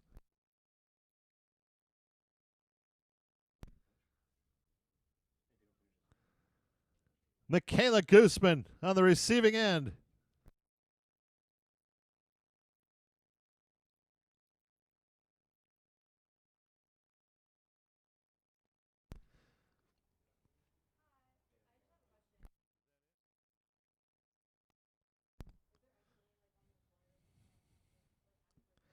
And that'll do it. Let's hear it for both teams. Laguna Hills on the direction of Patrick Pollock, and Crean Lutheran with Mike Shoemaker at the helm. 6-0 the final. Crean wins it.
Welcome back to today's game here in Mission Viejo on SportsNetUSA.net. We have Saddleback and Southwestern. Saddleback leading at the half by a score of 17-7. And Noah, this game is a little bit closer than I was expecting it to be. Yeah, Saddleback, it's not like they haven't moved the ball efficiently, but they haven't been able to punch it in, and they had one touchdown via kickoff return all the way back for 6. So if it wasn't for that kick return touchdown, their offense hasn't been able to find the end zone. Well, one thing that we've seen is Saddleback has really put a lot of effort into establishing the run game here today. They had 100 yards rushing in the first half. They're averaging 138 yards rushing per game so far this year. And, we saw them running the ball a little bit more than they've been doing earlier in the season, a little bit less of the passing. Yeah, and I think that's one thing that you try and do, too, with a opponent that you see like Southwestern. You want to keep the ball out of their hands, shorten the game a little bit, and just try and basically minimize opportunities for Southwestern, but it just hasn't worked out that far because they only have 17 points to show for. Yeah, and one thing that Southwestern has done is Trey Cook came into this game completely on fire. He threw for 4 touchdowns last game. He had 4 completions in the first half. He only played the first 2 drives. Nicky Johnson came in afterwards. But just the fact that they took this hot quarterback who had been leading this offense and they completely shut him down for 2 drives to the point where Coach Crabb said, okay, let's put Nicky Johnson in there. Yeah, and Johnson hasn't done terrible either, but it's a little surprising to see Cook, like we mentioned last week, only had 3 incompletions against the Antelope Valley team that just was looking for answers to stop the Saddleback offense. They were firing on all cylinders. You also mentioned a stat earlier this game. Southwestern has scored 30 points total this season. Saddleback has scored more than 30 points each of their games this season. They're going to have an uphill battle to do so in tonight's contest. So the stars of this game so far have been guys who not necessarily have been the stars so far this year. You got Andres Lewis, who caught 3 passes for 52 yards and a touchdown. You have Darian Campbell, who has 36 yards rushing. And then you have that big 97-yard kickoff return by Omar J. Black.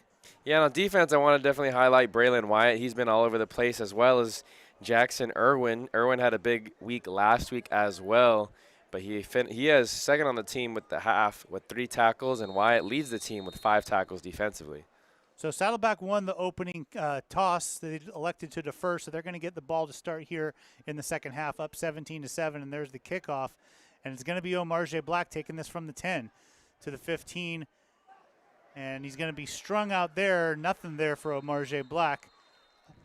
A gain of 5 on the return, and that's where the offense is going to take over to start this second half. We'll see if it's Trey Cook or if it's Nicky Johnson leading the offense out there. And a little surprised to see the last kick return. Marjay Black had so much success coming down the near sideline. That time they tried to reverse field and go the long ways. A lot of horizontal movement, but not a lot of north and south on that return.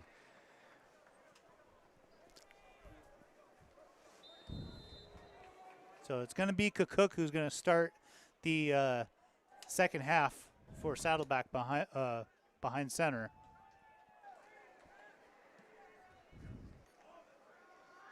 And there's a handoff to Campbell, and Campbell lost the ball. It's on the ground, and Southwestern's got it.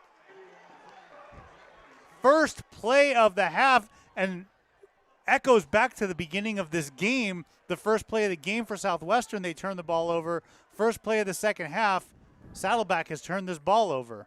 Yeah, it didn't seem like it was a bad snap, so unsure if it was Cook maybe rushing it or the running back trying to just take it too soon, but bad transition there and giving Southwestern a golden opportunity.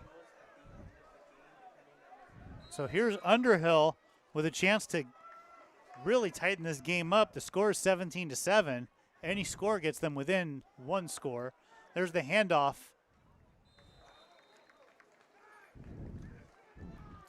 Not much there.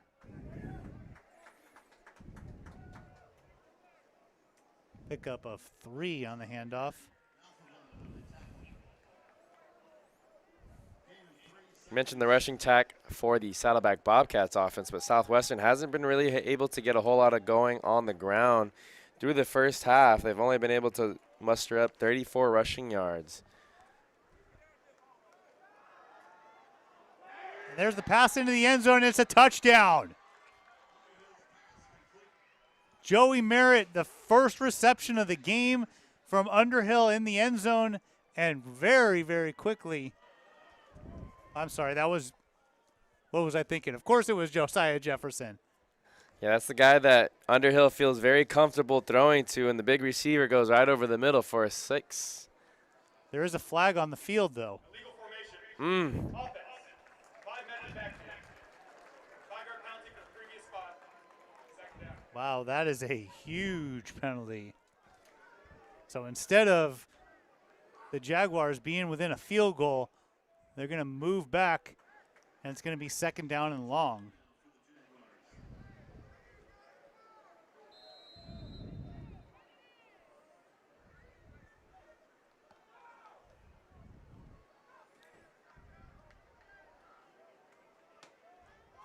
So Connor Underhill in the shotgun. He's got Jaheim Williams in the backfield with him. Drops back to pass. Looked like he got hit as he released. And I think that they're going to call pass interference there. That was Dallas White in the end zone. Yeah, tough position to be in right there for the corner, Dallas White. Especially on an underthrown ball, it's almost never in favor for the corner who has good coverage, but as the receiver goes back for the ball, the corner not looking at the ball, he's looking at the receiver, almost always makes contact, and that's an easy pass interference for the referees to call. Number 6. 15-yard penalty for the previous spot. Automatic first down. So that's going to move Southwestern inside the 10, inside the 5.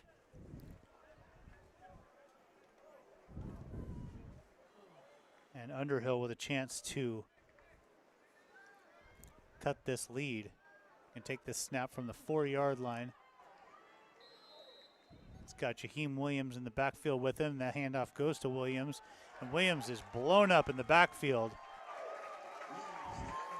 Big number 99, Emil Ventura, making another play in the backfield. We saw him apply some pressure earlier in the first half, that time on a tackle for loss on that run play.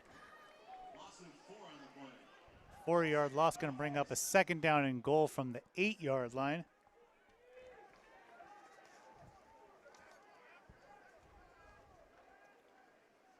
They're going to run the option. Underhill's going to keep this one. He's brought down at the 1-yard line. And a big third down here. Quick bang-bang decision there to keep it, too. Enrique Imposto was trying to play both the quarterback and running back on that option, and Underhill decides just to keep it.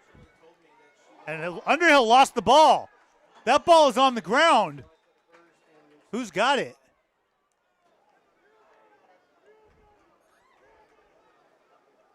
So Southwestern recovers, but that sets up a 4th down, and that was a huge defensive stand for Saddleback.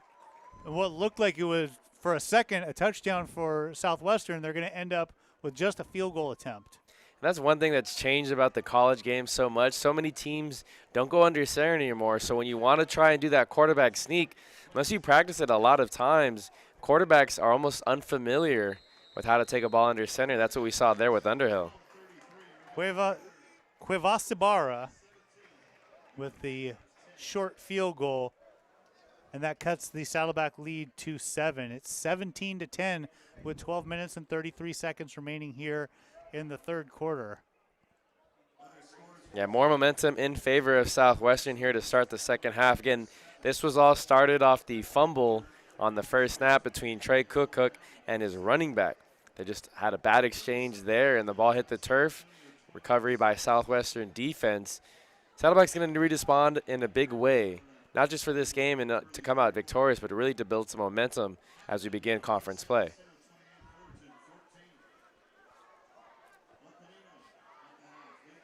So Southwestern going to kick off. Omarje Black, Will Craven back deep to receive this kick. Remember, Omarje Black with that big kick return, which is currently the difference in this game.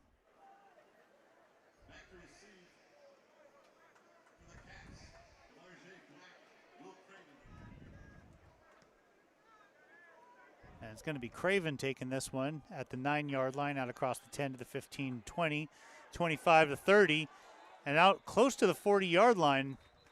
Excellent return by Will Craven.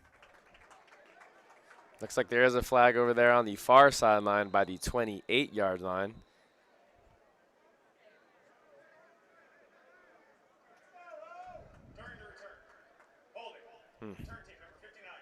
Another penalty. Number 8 on the evening. MJ Luma with the holding penalty. And instead of setting up around the 40, they're going to be way back at their own 18.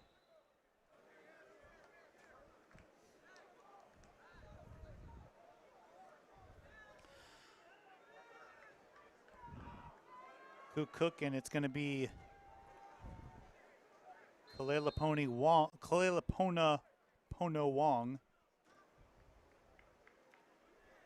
in the backfield. And Kukuk's going to keep that on the option. And a 12-yard gain for Trey Kukuk. You see a lot of different types of option in the college game now, but one of my favorites is the veer option.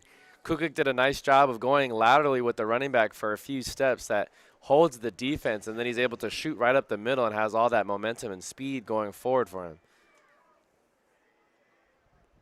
First down from the 30. Handoff to Wong, who goes up the middle to pick up a 5 before he's brought down.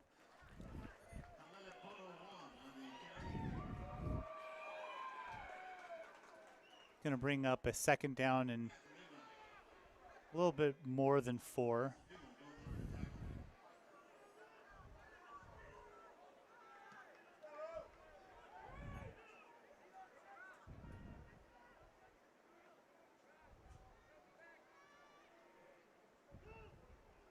Kukuk takes the snap, drop back to pass. He's got that complete out to about midfield. There's Benedict's with the catch.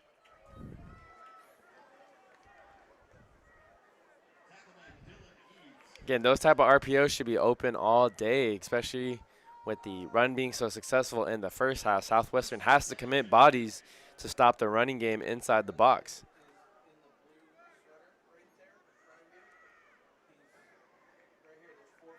Kukuk takes the snap, hands to Wong. Wong goes up the middle. He's got a nice gain, breaks a couple tackles, and picks up about 7 there to set up a second down and 3.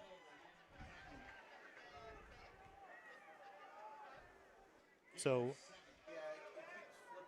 Kalalapona Wong, who did not get any playing time in the first 2 games, ran the ball 6 times for 34 yards last week, and getting a little action here to start the second half. Kukuk takes the snap, drops back to pass, looking downfield. Finds his man complete out to around the 36-yard line. That was Marquez Carrillo Edgar. And a flag comes in late. I think that's going to be on after the play, after the whistle died. Very fortunate there for Kukuk that he didn't throw an interception there. It was Joshua Ferreira who was in coverage on Omar J. Black, who was running the underneath route. He almost peeled back on that deep throw to the near side and took that ball.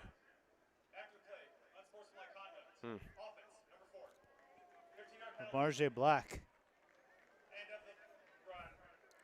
Penalty number 9.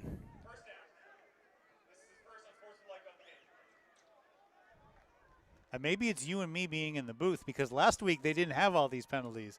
But the 2 games you and I have been up here, it's just penalties at penalty after penalty. And some of them just really bad penalties, just losing their cool. Yeah, 13 against Santa Barbara City 2 weeks ago. But last week against Antelope Valley on the road, they only had 6 penalties. So maybe it is that home field, what should be an advantage, is a disadvantage for Saddleback. There's the handoff to Wong, who goes up the middle to pick up a 4 before he's brought down.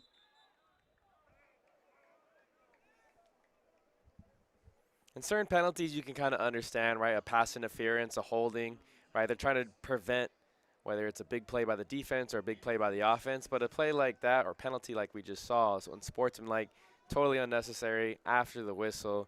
You just hate to see those kind of penalties when you're a coaching staff. And that's two unsportsmanlikes in this game, the one on Omar J. Black and then the one on Dallas White after he broke up the pass earlier.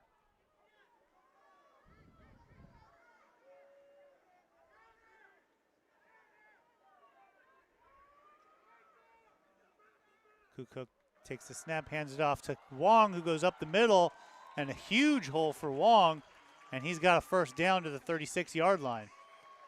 Great execution there on the split zone. All the offensive linemen are going left. The tight end, the Peichel, who kicks out on the right, opens up a cutback lane naturally for Wong, and he's able to shoot up the middle, get a big chunk play.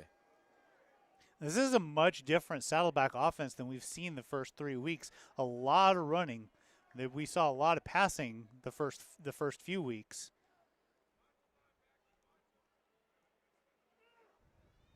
Kukuk takes the snap. He drops back to pass. He's got a man over the middle. That's Peichel out across the 20, and he is a tough man to bring down. Josh Peichel down to the 15-yard line.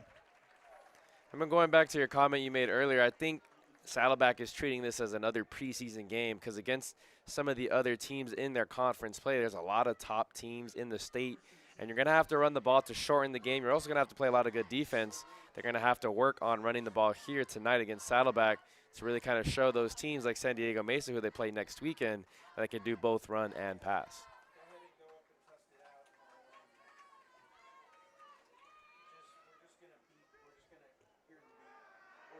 There's the handoff up the middle, a pickup of a few for Chase Christner.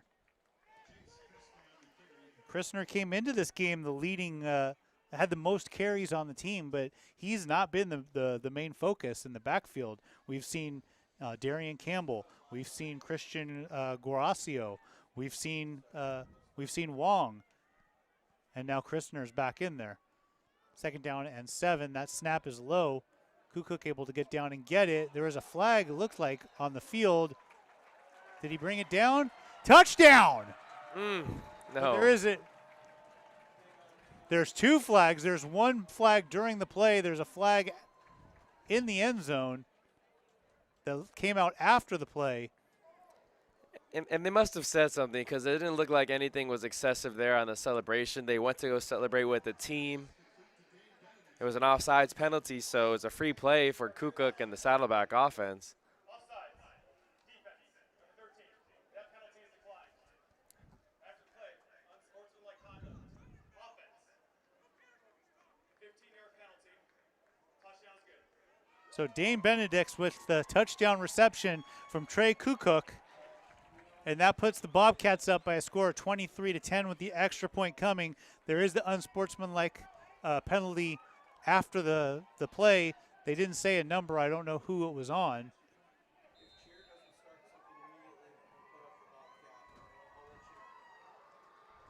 Extra point is up and good, and it's going to be 24-10. It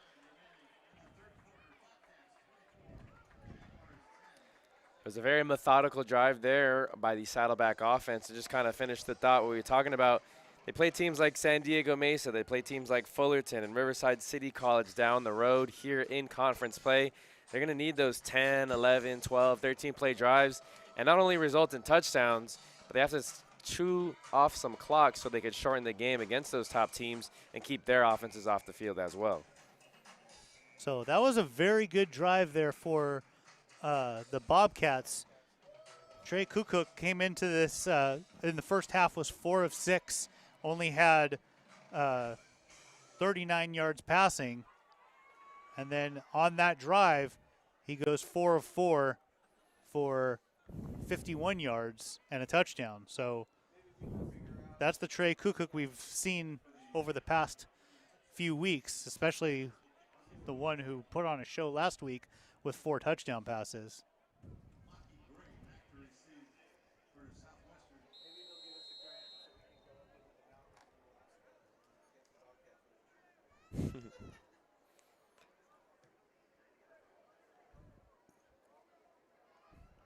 Gray Virgil with the kick return out across the 35-yard line. He's going to be stopped there.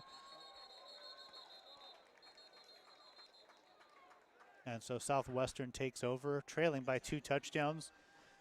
7 minutes, 29 seconds remaining here in the third quarter. And I think it's important for Southwestern for them to answer that touchdown. So they got that big turnover to start the half. We're only able to come out of it with a field goal. And then for Saddleback to drive right down and score a touchdown, all the momentum is shifting towards the Bobcats. And Southwestern needs to do something to stop it. Yeah, and if Saddleback's defense can force a 3 and out here on defense, they will have all the momentum on their side and can really put things away early in the third. Underhill hands off to Ashby Fan. And Ashby Fan with a 10-yard pickup for a first down. Ashby Fan, the starting running back today, had 3 carries for 8 yards in the first half and outdid that total right there on his first carry of the second half. Underhill with Ashby Fan in the back. And there's going to be movement along the offensive line, it looks like. Santiago Macias with the false start.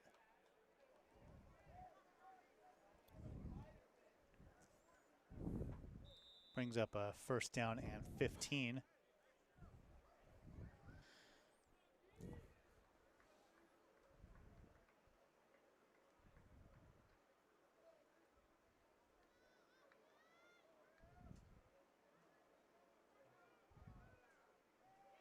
Underhill in the shotgun, takes a snap.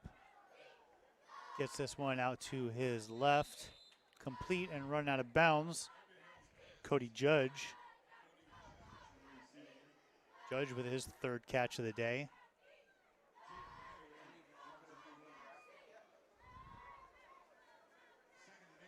Cody Judge came into this game without any receptions, and that's 3 on the day. 2nd down and 8. Underhill rolls to his right. Looks like he's going to run with this one. No, he gets it away, complete to Jefferson, and Jefferson has run out of bounds. Another first down. Very nice patience there by Underhill, almost like how a point guard, as he's coming around a pick and roll, sometimes spaces out and uses hesitation move to kind of create a hole in the defense. And there he was able to create a passing lane when it looked like nothing was going on for the offense. So it's a first down and 10 at the 41-yard line. Underhill going to keep this one and try and run with it, and he's not going to get back to the line of scrimmage. A loss of 1. That last reception by Josiah Jefferson, his 7th of the day. He came into this game with 6 receptions on the year. So a lot of work for Josiah Jefferson He's from this game.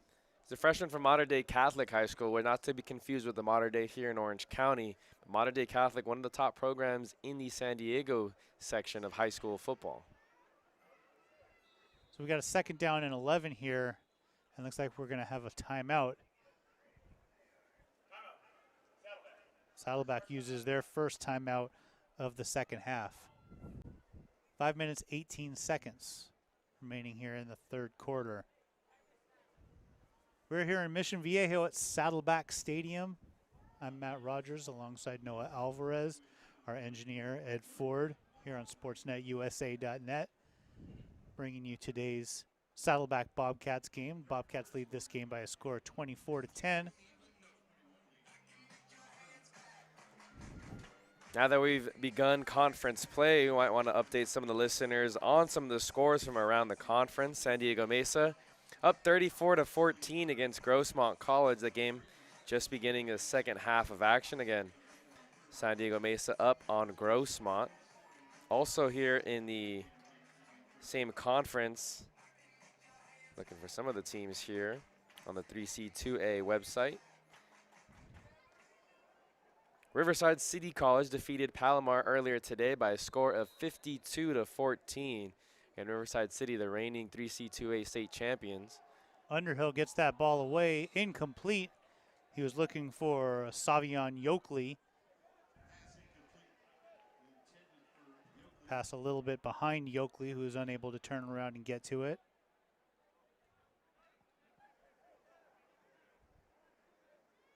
And then Mount San Jacinto has a 28-14 lead over Fullerton College. Again, still at the half on that one, so still a second half of action to play, but the Hornets down by 2 scores against Mount San Jacinto. Big third down. Underhill looking deep and unable to hit his man. He was looking for Yoakley again, incomplete. Southwestern 0 of 8. 0 for 8 on third downs in this game. And I think that's the key to a good defense there is bending but not breaking, right? You can allow Southwestern to get some yards. They've been able to get off some big plays, but they haven't been able to sustain those long drives, and they've been able to get them off the field in those third down scenarios. So it's going to be Christner back to get this kick. He's going to let it bounce. It takes a Southwestern bounce down to about the 12-yard line, and that's where the Saddleback offense will take over. Trey Kukuk going to stay out there at quarterback after an excellent drive to start this half.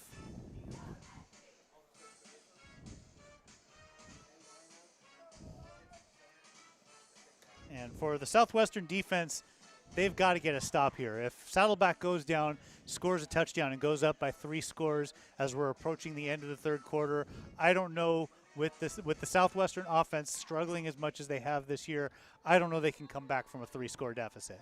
It's tough because the running lanes have been opening up and the passing lanes have been able to open up as well. And Trey Kukuk out there in a groove on that last drive. We'll see what Southwestern can do in response. There's the handoff to Guaracio, and you know you've talked about it, the way that they have used that run game to set up that RPO, and we really saw Kukuk taking advantage of that in that last drive, where the defense was playing that run and he was just picking them apart through the air. Yeah, because the longest game gained by a running back here on this evening is 14 yards, so not a whole lot of explosive plays from the running game, but as long as you get 4, 5, 6 yards every time you run it, the defense has to respect it, and the more safeties and linebackers commit to stopping the run. Kukuk gets that pass out to Andres Lewis. Not a lot there for Lewis. A pickup of, excuse me, a pickup of about 4.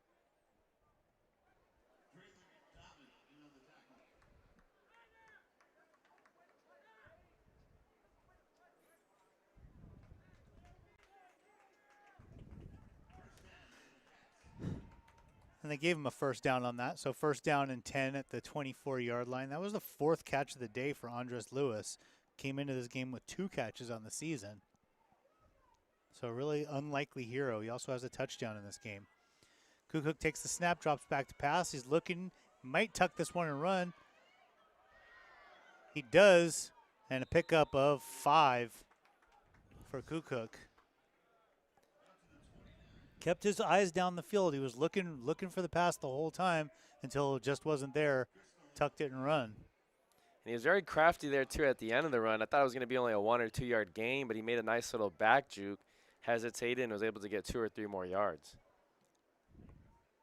Brings up a second down and 5.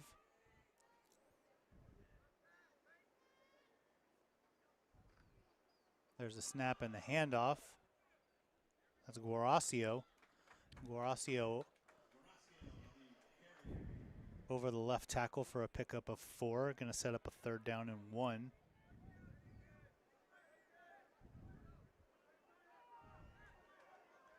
Trey Kukuk quick to the ball, but looks like there is movement before the snap. I think it was the running back who just started running up the field to push his quarterback. All 11. Was that number 10, 10th penalty on the day? Number 10, yes it is. Number 10 penalty on the Saddleback offense. No, actually that's going to be number 11. They had 10 going into that last play. There's an injured player down on the field. So we're going to take a break from action as they tend to the man on the field. You want to go through a couple other scores around the state? We can take a look at the scoreboard here for the 3C 2A again, just to kind of reiterate some of the scores here in the conference. Mount San Jacinto up 28-14 over Fullerton. San Diego Mesa up 34-14 over Grossmont. And earlier today, Riverside City College defeated Palomar by a score of 52-14. Also going on here on SportsNetUSA.net, Golden West defeating East Los Angeles College. The ELAC Huskies down big, 42-0. That game is in the third quarter, late in the third, with just under 2 minutes left to go. Again, that's on SportsNetUSA.net. We have a 3rd down and 7, and more movement. So Guaracio took off thinking the snap was coming, and it wasn't.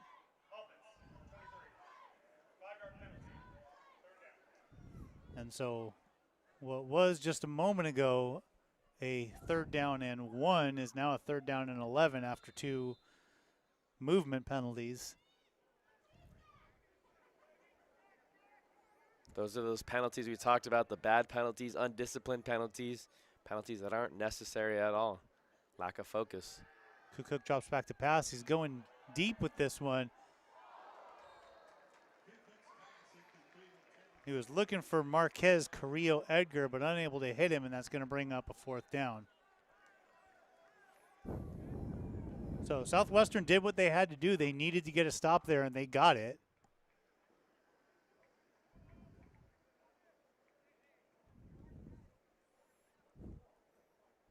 Another score that people who follow the 3C2A might be interested in. Mount Sac, the #1 team in the latest 3C2A rankings. They're in a tight one with Citrus College. 21-20 is the score. 4.5 minutes left to go in the third quarter on that one. Punt gets away, but not a very good one, and goes out of bounds at about the 44-yard line, and Southwestern's going to take over in Saddleback territory.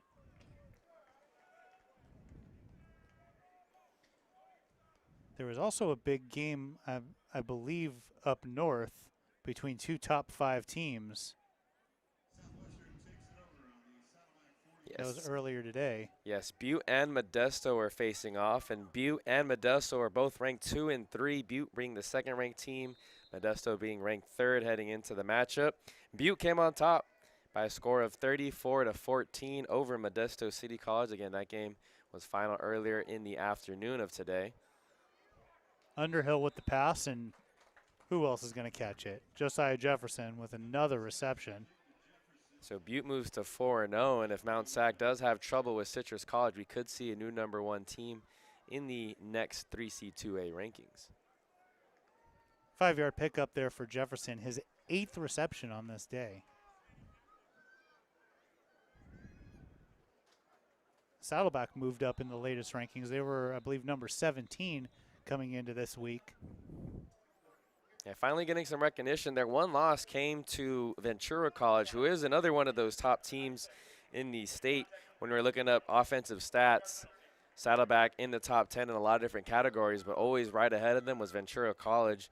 And the latest rankings, Ventura's number 9. So a loss to the number 19, and that's the only loss on the season for Saddleback thus far. So another penalty on Saddleback.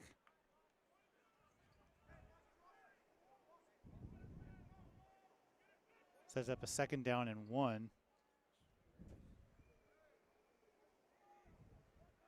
Underhill takes the snap, drops back to pass. A lot of pressure, and he was hit. He was hit hard.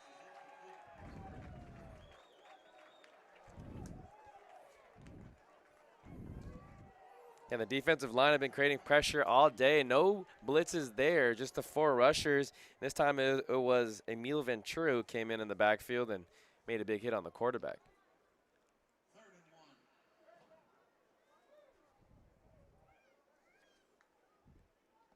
I think that actually might have been Noah Ye. You're right, 6 and the 9. My fault. Noah Ye. So 3rd down and 1. Underhill going to pitch this one to Ashby Fan, and there's nothing there for Ashby Fan. He's run out of bounds, a loss of 2. Great defensive stand there. I'm not too sure what the play call there. We saw that actually very early in the first half. If you can recall the first offensive series for Southwestern, It was also a 3rd-and-1 scenario. They decided to go with that pitch. It's a lot easier just to go north and south. If you try to go side to side too much as an offense, you're losing ground, and the Saddleback defense is very fast and disciplined. Southwestern going to go for it on 4th down. The snap to Ashby Fan, and he's not going to get it.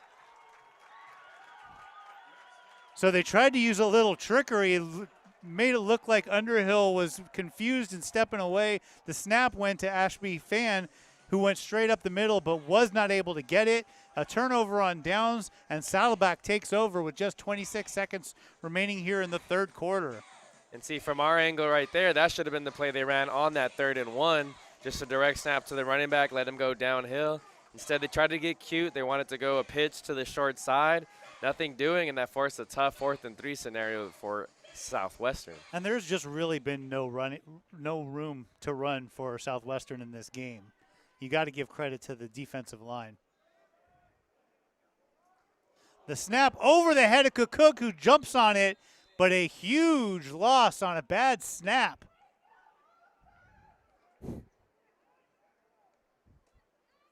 You mentioned, though, trouble rushing the ball for Southwestern in the offense. Only 28 yards net total. Remember, they do count sacks here at the level, so there's been a couple sacks that knocked down that total, but still, only 28 rushing yards. That's not going to get it done. That bad snap is going to take us all the way to the end of the 3rd quarter. We are through 3 here at Saddleback Stadium. Saddleback Bobcats with the lead over the Southwestern Jaguars by a score of 24-10. You are watching Bobcat football on SportsNetUSA.net.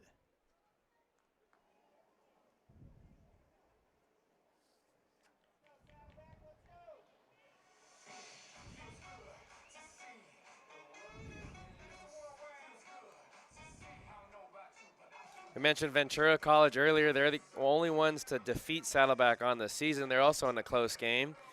Currently leading 28-27 over Allen Hancock. That game is towards the tail end of the 3rd quarter. 2:47 left to go in that one.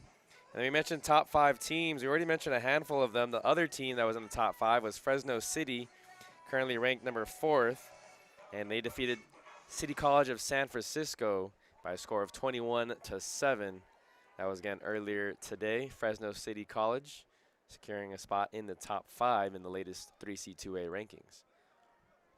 So we're going to start the 4th quarter with the Bobcats with the ball. 2nd down and 24 after that bad snap. Trey Kukuk, the quarterback. He's got 4 wide receivers. Drops back to pass. He's looking downfield. He's got a man. He's got him over the middle across the 50, and a big play for Andres Lewis, but there is a flag in the backfield. Feels like every time Saddleback's trying to get things going, there's always a penalty that kind of holds them back or sets them further back than they should be. So Kenneth Aldaco and a 26-yard 13 penalties now. 13 penalties. 26-yard play erased from existence.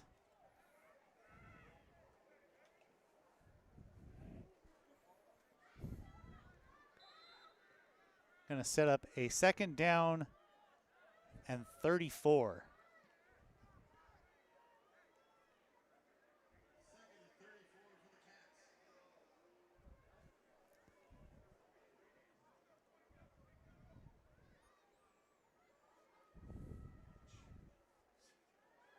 Trey Cook, lots of pressure, spins away from it, is able to get that ball away and completed.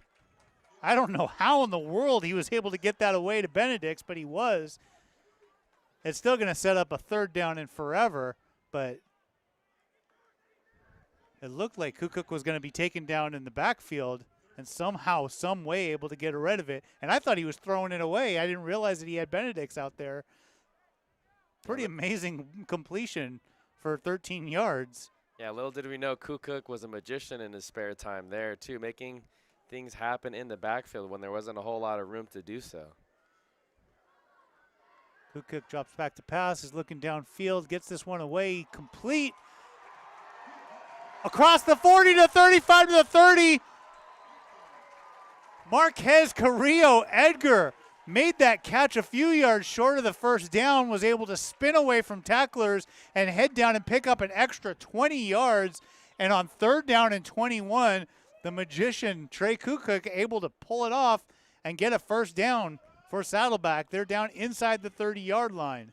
Got to give him credit, too, on that last throw. There was a lot of pressure in his face there as the pocket was collapsing, but he was able to maintain poise in the pocket and make that accurate throw.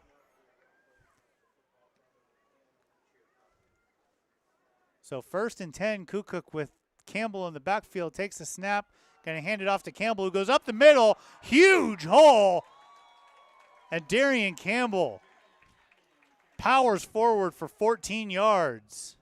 Yeah, right up the gut on that left side all day. Left tackle Paris Smith, Tyrone Portis, the left guard, center Gannon Ostrander, and a mixture of other guys who've been rotating in, but that left side has a lot of success running the ball for Saddleback today. 1st down and 10 at the 15-yard line for Kukuk. Still Campbell in the backfield. There's the handoff. Campbell going to the outside. Spins across the 10 to the 5. Powers his way. Touchdown! Darian Campbell refusing to go down. You mentioned it earlier. Campbell's a big back. Usually those big backs are very powerful, but there we saw his feet right there, the footwork on that spin move to get into the end zone. Very beautiful.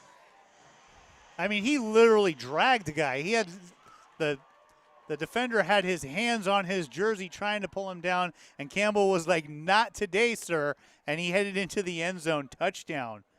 His first touchdown of the season.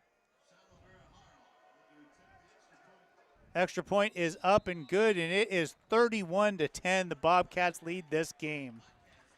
Darian Campbell, who Coach Crabb had taken out after he fumbled the ball on that first play of the second half, had been sitting for this whole entire second half until this drive, and then comes in and a couple of huge runs, including that last one into the end zone. And I like how the running back room here at Saddleback, a lot of versatility, right? You have Darian Campbell, who's a bigger, more powerful back, but you also have guys like Kowalskio and Christner, who are a little bit more of a slasher, can run outside the tackle. Don't forget Lele Pono Wong, who also got some handoffs today, and it was a big part of the win last week against Antelope Valley. And then you can't cross off the quarterbacks as well, who brings some versatility to the running game.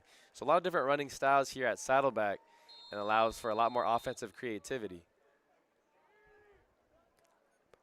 So here comes the kickoff. Saddleback up by 3 touchdowns now. And that one's going to go through the end zone for a touchback. So Southwestern had a little bit of offensive momentum in the first half. Put a touchdown on the board. Third quarter, they had 32 yards of total offense. Just nothing going for that offense. And if they're going to come back in the last 12 minutes and 31 seconds of this game, they need to move the ball, and they need to move the ball quickly.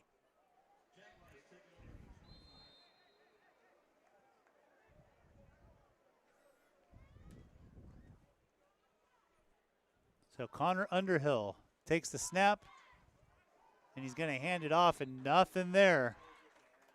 That run game has just not produced anything for them today. And you don't want to entirely throw it out the window here, but it is the fourth quarter, and you mentioned only 12 minutes left to go here in this quarter. So you got to start getting plays down the field. Doesn't make sense to really run a handoff. Well, and Connor Underhill has performed well. He's made some good passes. So I think you got to, toss the kid the keys to the car. And there he goes using his legs across the 30 to the 35, and he slides down with a first down at the 37-yard line.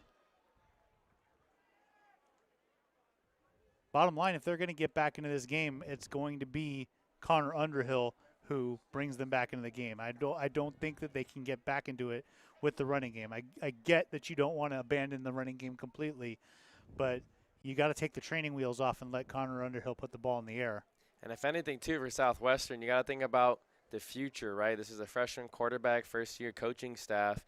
They really haven't had a lot of success sustaining drives. Both those times that they scored, they were off of short field possessions, and they got off of turnovers or a blocked punt. So they really need to have some success in sustaining a long drive and being able to get some points on the board.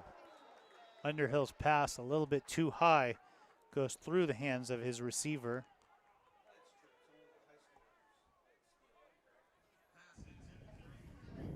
He was looking for Jordan Benton there.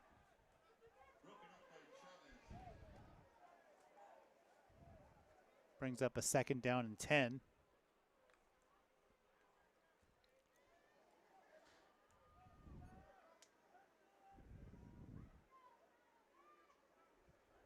Underhill takes a snap, deep drop back, a lot of pressure, is able to dump it off to his running back. That was Jaheim Williams, but Williams lost yardage on that. A loss of 3 sets up a 3rd down and 13. A lot of pressure there by Saddleback.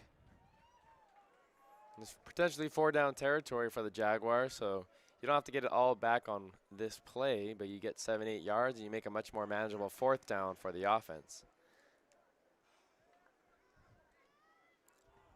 So Underhill with 4 wide receivers and Jaheim Williams, the running back in the backfield, drops back to pass. Pressure once again, but he's got his man out to the right side, complete to Cody Judge, who's making a name for himself in this Southwestern offense today after not making a catch through the first 2 games.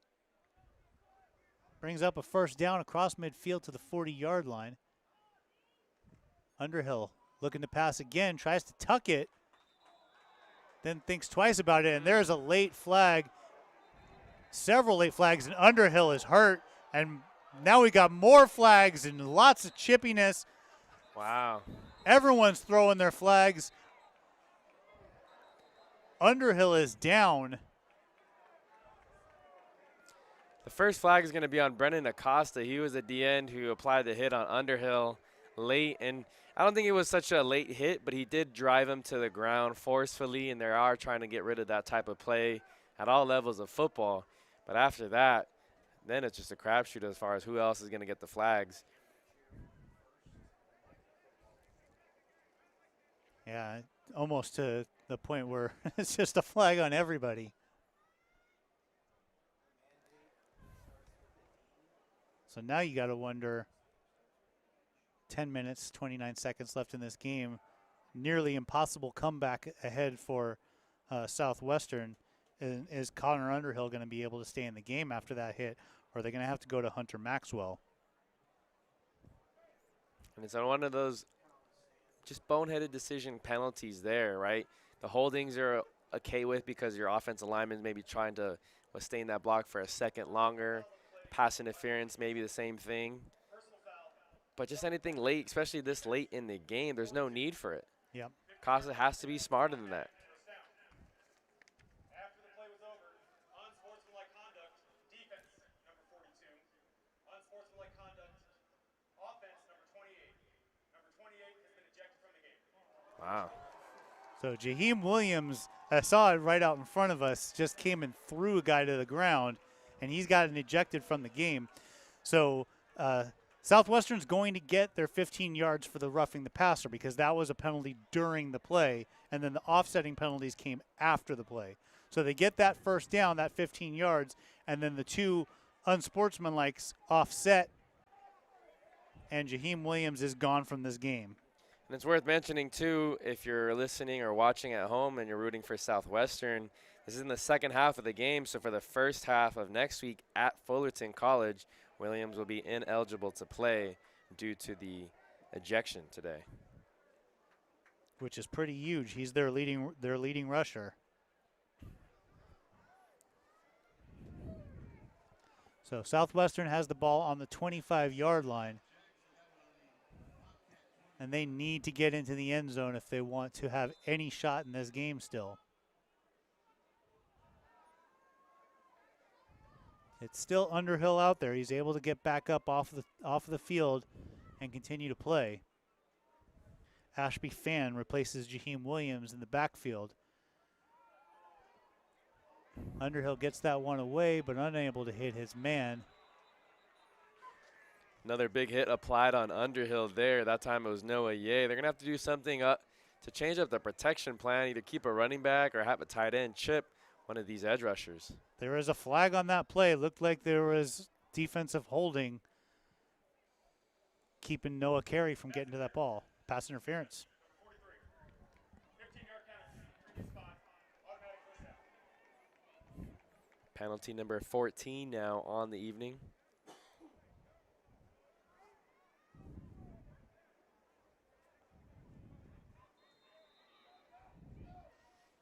So definitely something that Coach Crabb is going to have to address with this team. You cannot have these kind of penalties against some of the upper echelon teams in this conference. Underhill drops back to pass. A lot of pressure. He gets this one away. He was looking for Jefferson, well over Jefferson's head. A ton of pressure there. Yeah, that time it was a blitz called by the Saddleback defense. Slade Tashima doesn't get a lot of playing time at the linebacker position, but there comes free on the blitz and gets to lay another big hit on Underhill.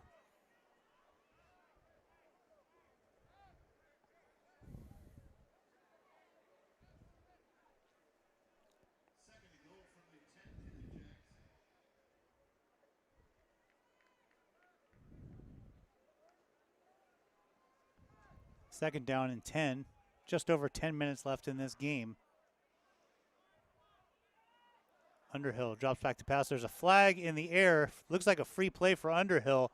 Unable to complete that pass.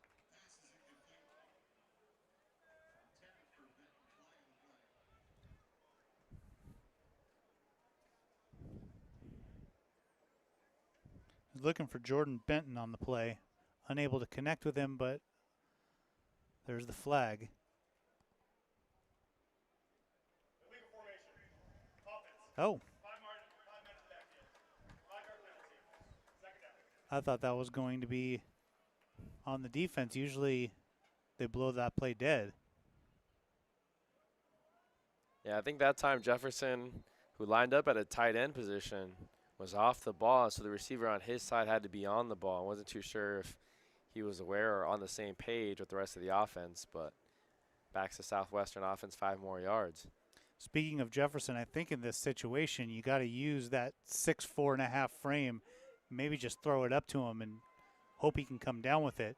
Underhill going to roll to his left, gets it up into the end zone, looking for his man but unable to connect.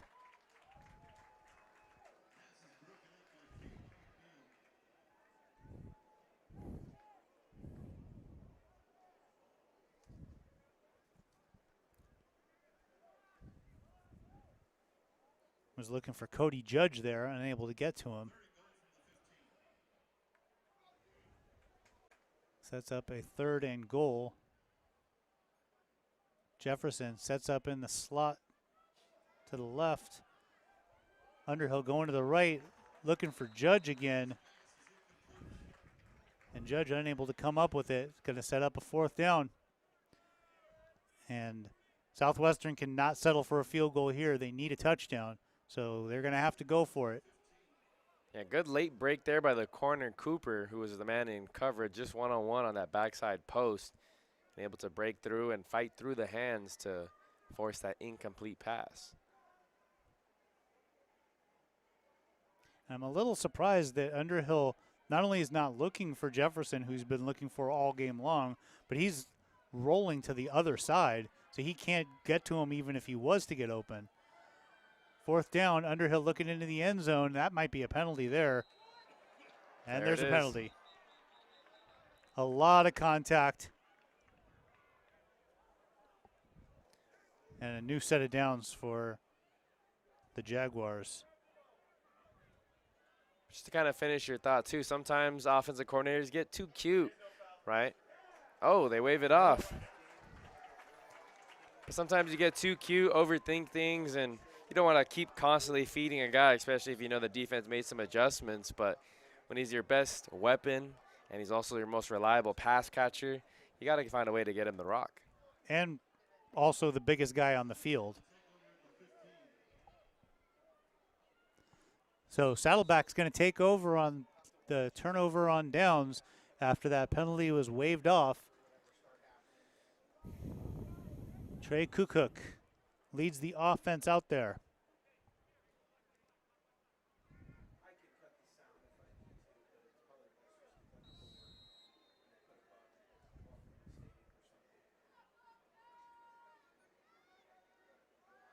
Kukuk going to keep this one. And a pickup of 1. Going to bring up a 2nd down and 9. Wong, the running back out there right now.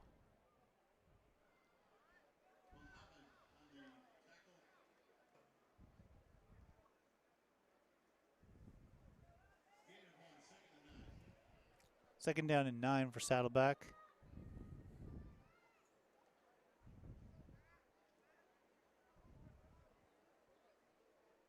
Saddleback has 5 different guys with at least 7 carries today. Spreading the wealth. Yeah. There's the snap, a handoff to Wong. Cuts back. Moves forward across the 20 to the 24-yard line. Close to a first down. Going to be a 3rd down and 2.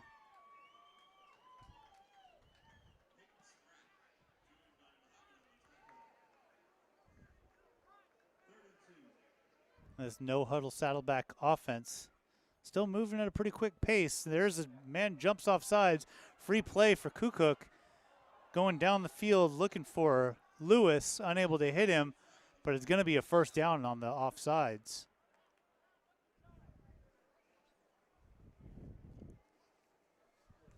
Offsides. Defense, number 91. 5-yard penalty, result in a first down.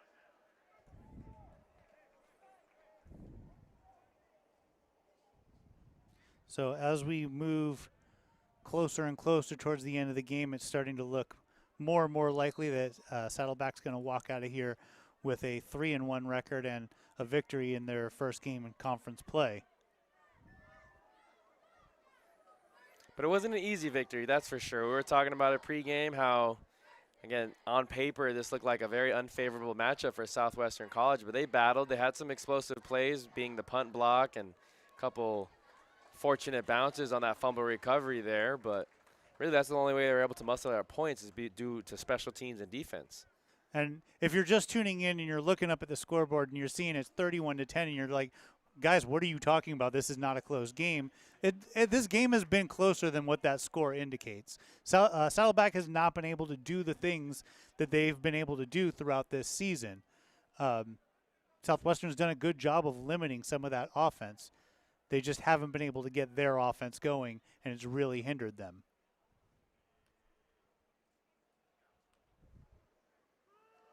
There's Wong off to the right side, across the 40 to the 45, across midfield, close to midfield, brought down at about the 49-yard line.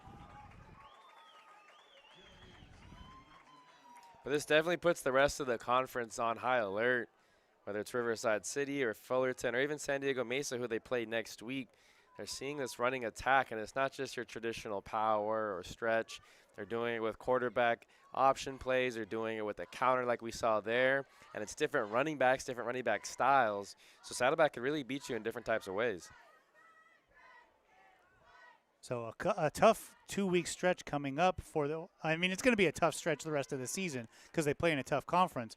But going on the road for the next 2 weeks, going to be tough. They need to come out of that and come back home in good position in the conference if they're looking at the postseason.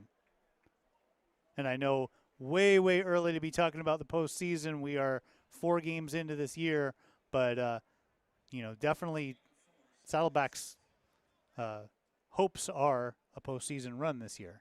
Yeah, it has to be a goal that I'm sure it's set, in the very beginning of summer camp when the teams and players start first reporting, or probably even back in spring. Obviously, coaches will always say 1 game at a time, but with Riverside City struggling a little bit this year, Fullerton also looks like they're going to drop today's game against Mount San Jacinto. That game later now in the 3rd quarter. There's an opportunity for Saddleback to potentially run the table here in the conference and earn themselves a spot in the postseason. Christner with the carry. Going to set up a 3rd down and 2.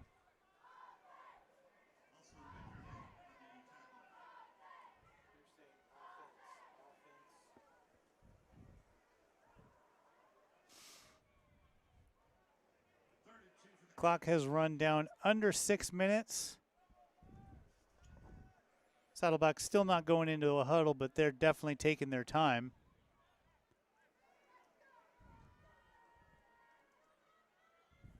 Kukuk going to take the snap around 5 minutes, 30 seconds left in the game.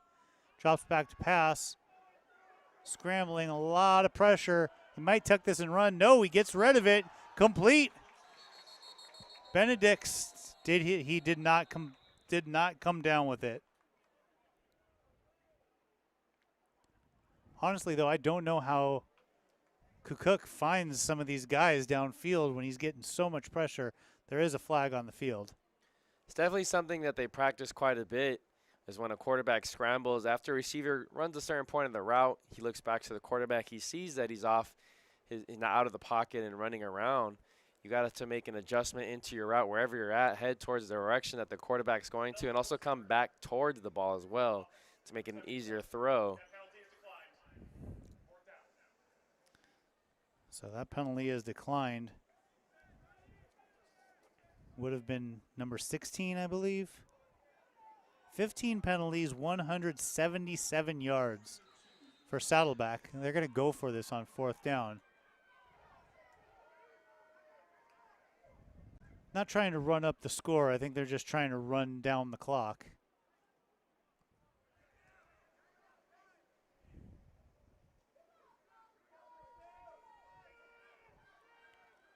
Kukuk takes the snap, hands it off. And up the middle goes Christner, and he's got the first down to pick up a 4.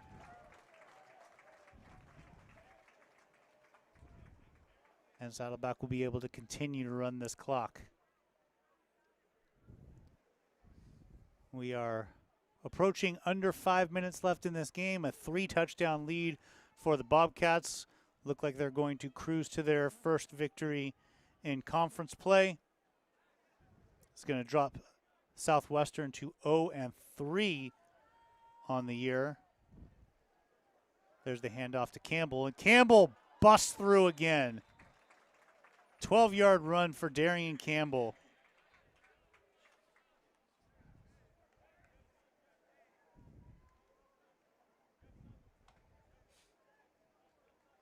Kind of want to update the listener, too, on some scores from around the 3C2A that could play a part in the rankings for Saddleback this upcoming week.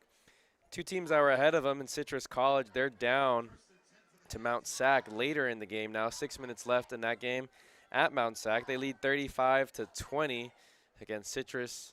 In the latest rankings was ranked 15, 4 spots ahead of Saddleback. No score updates from College of the Sequoias and Foothill were the 2 teams ranked right in front of Saddleback. But at 16, Allen Hancock, they're in a battle with Ventura College, and they have now distanced themselves. Lead 42-27. Again, that game's at Ventura College. Ventura leads 42-27 late in the 4th quarter. So 2 of the 4 teams right in front of Saddleback College, trailing. Potential opportunity for Saddleback to jump up a couple spots. Also in the conference, Mount San Jacinto. It's a closer game against Fullerton College. 28-21 is the score now.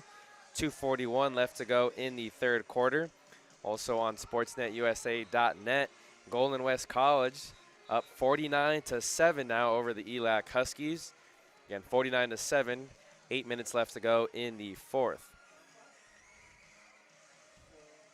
Also going on here in the conference, San Diego Mesa beating up Grossmont by a score of 40-14. 12:19 left to go in the 4th quarter. So if you're keeping some eyes on the scores from around the conference and around the 3C2A,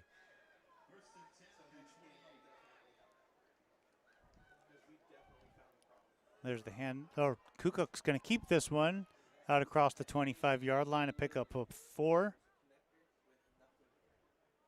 So that now gives them five guys with at least 8 carries on the day. You got 11 for Campbell, 10 for Christner, 9 for Wong, and then Goracio and Kukuk with 8 apiece. And it's 215 yards total on the ground today. So a very impressive ground performance. Got to give props to the offensive line. There's been a few of them. Definitely want to give some credit to guys like Paris Smith, who started left tackle, Tyrone Portis, left guard, Dave Tice, the other guard. Gannon Ostrander played at center, as well as Gabriel Alvarado. Ryan Carby also got a lot of playing time, as well as Kenneth Albaco. But all those linemen deserve to be treated really well by their quarterbacks and running backs this upcoming week for clearing up so many running lanes. Darian Campbell with a pickup of 2. Brings up a 3rd down.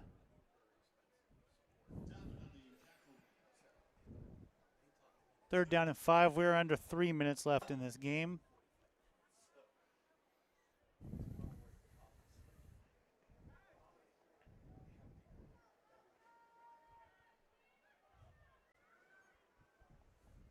Cook set to take the snap. Gonna let the clock run a little bit more.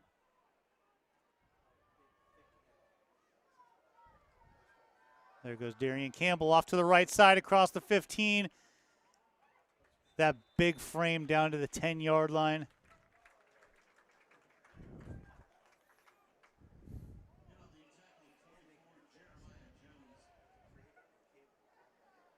Coming up next for the Saddleback Bobcats, they take on San Diego Mesa College. That's next Saturday, October 5th. Game will start at 6 p.m. and then they have a game after that, 2 weeks away at Palomar. So the next 2 are on the road for Saddleback in the month of October. Their only home game in October will be against Grossmont. That'll be the next time we are up here in the booth broadcasting a game. You can check us out again on sportsnetusa.net. Again, October 26th against Grossmont College. Kickoff will be at 6 p.m. Pacific time. So that's the 2-minute timeout.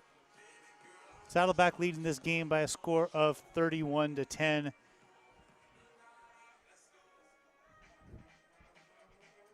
Let's talk player of the game, Noah. Who do you got for your player of the game today? I kind of want to give it to the offensive line because I had just shouted them out earlier, and I think they deserve a lot of credit for creating the running lanes. But I'm going to go ahead and look up somebody on the defensive side as well to give some props to because it was a strong performance defensively by the Saddleback. There wasn't really one particular player that stood out to me, but if I had to pick somebody, I would go with Ryan Bethke. I think he did a good job of setting the edge plenty of times on the defense. Only finished with 4 tackles. The leading tackler for this defense is Braylon White with 5, but everyone else, there's a lot of people with 4. There's a lot of people with 3. The linebacker and the defensive ends played a big part in limiting Southwestern's ability to not only run the ball, but pass the ball and get really outside the hashes. So we got a first down from the 10-yard line. There's the handoff. No. Kukuk's going to throw the ball, and it's a touchdown to Amarje Black. Putting a little extra on the board there. Kukuk to Black. Some good old stat padding, I guess you could say, late in the game. So second touchdown of the game for Amarje Black. 1 receiving and 1 on that kick return. Just to finish the final line, Ryan Bethke had 3 tackles, had 1.5 sacks, and also had that forced fumble that we saw earlier in the game. So he's a player that I'll shout out here on the defensive side for the Saddleback Bobcats.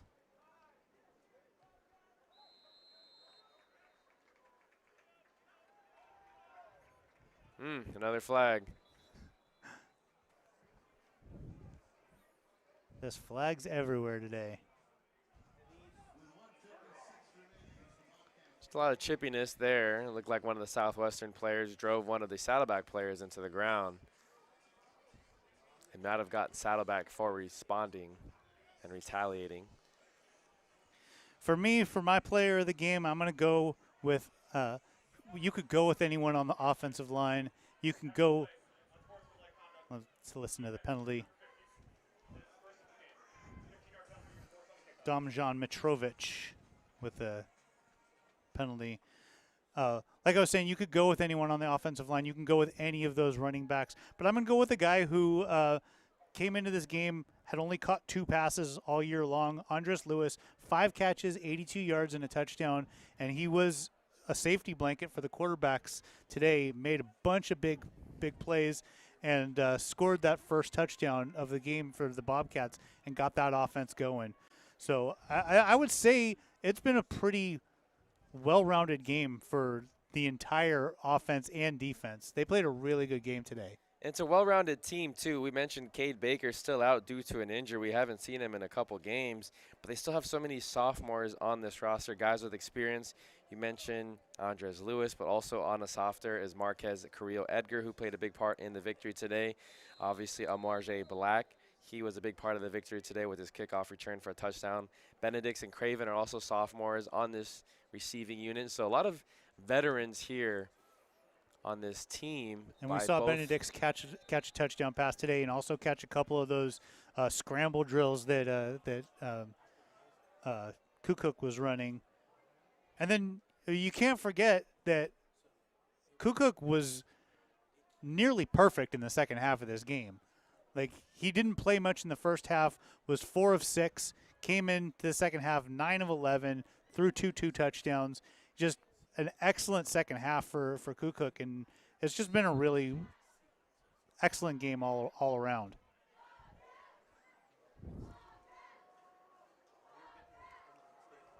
There's the handoff and a big loss.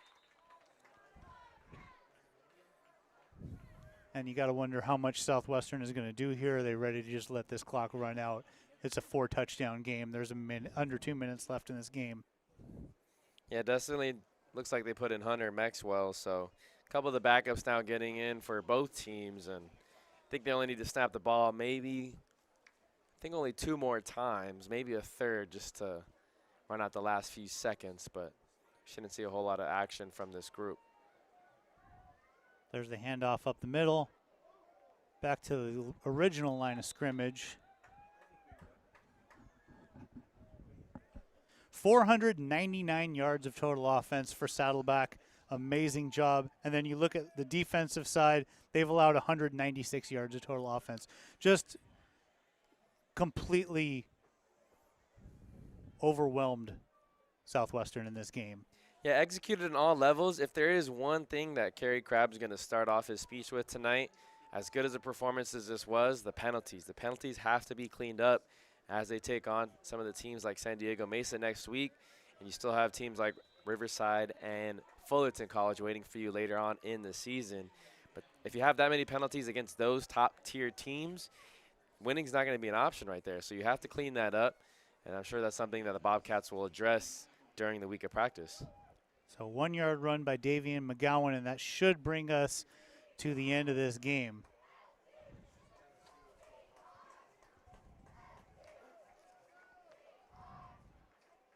So as we round out this game, we take a look at the scoreboard here at Saddleback Stadium.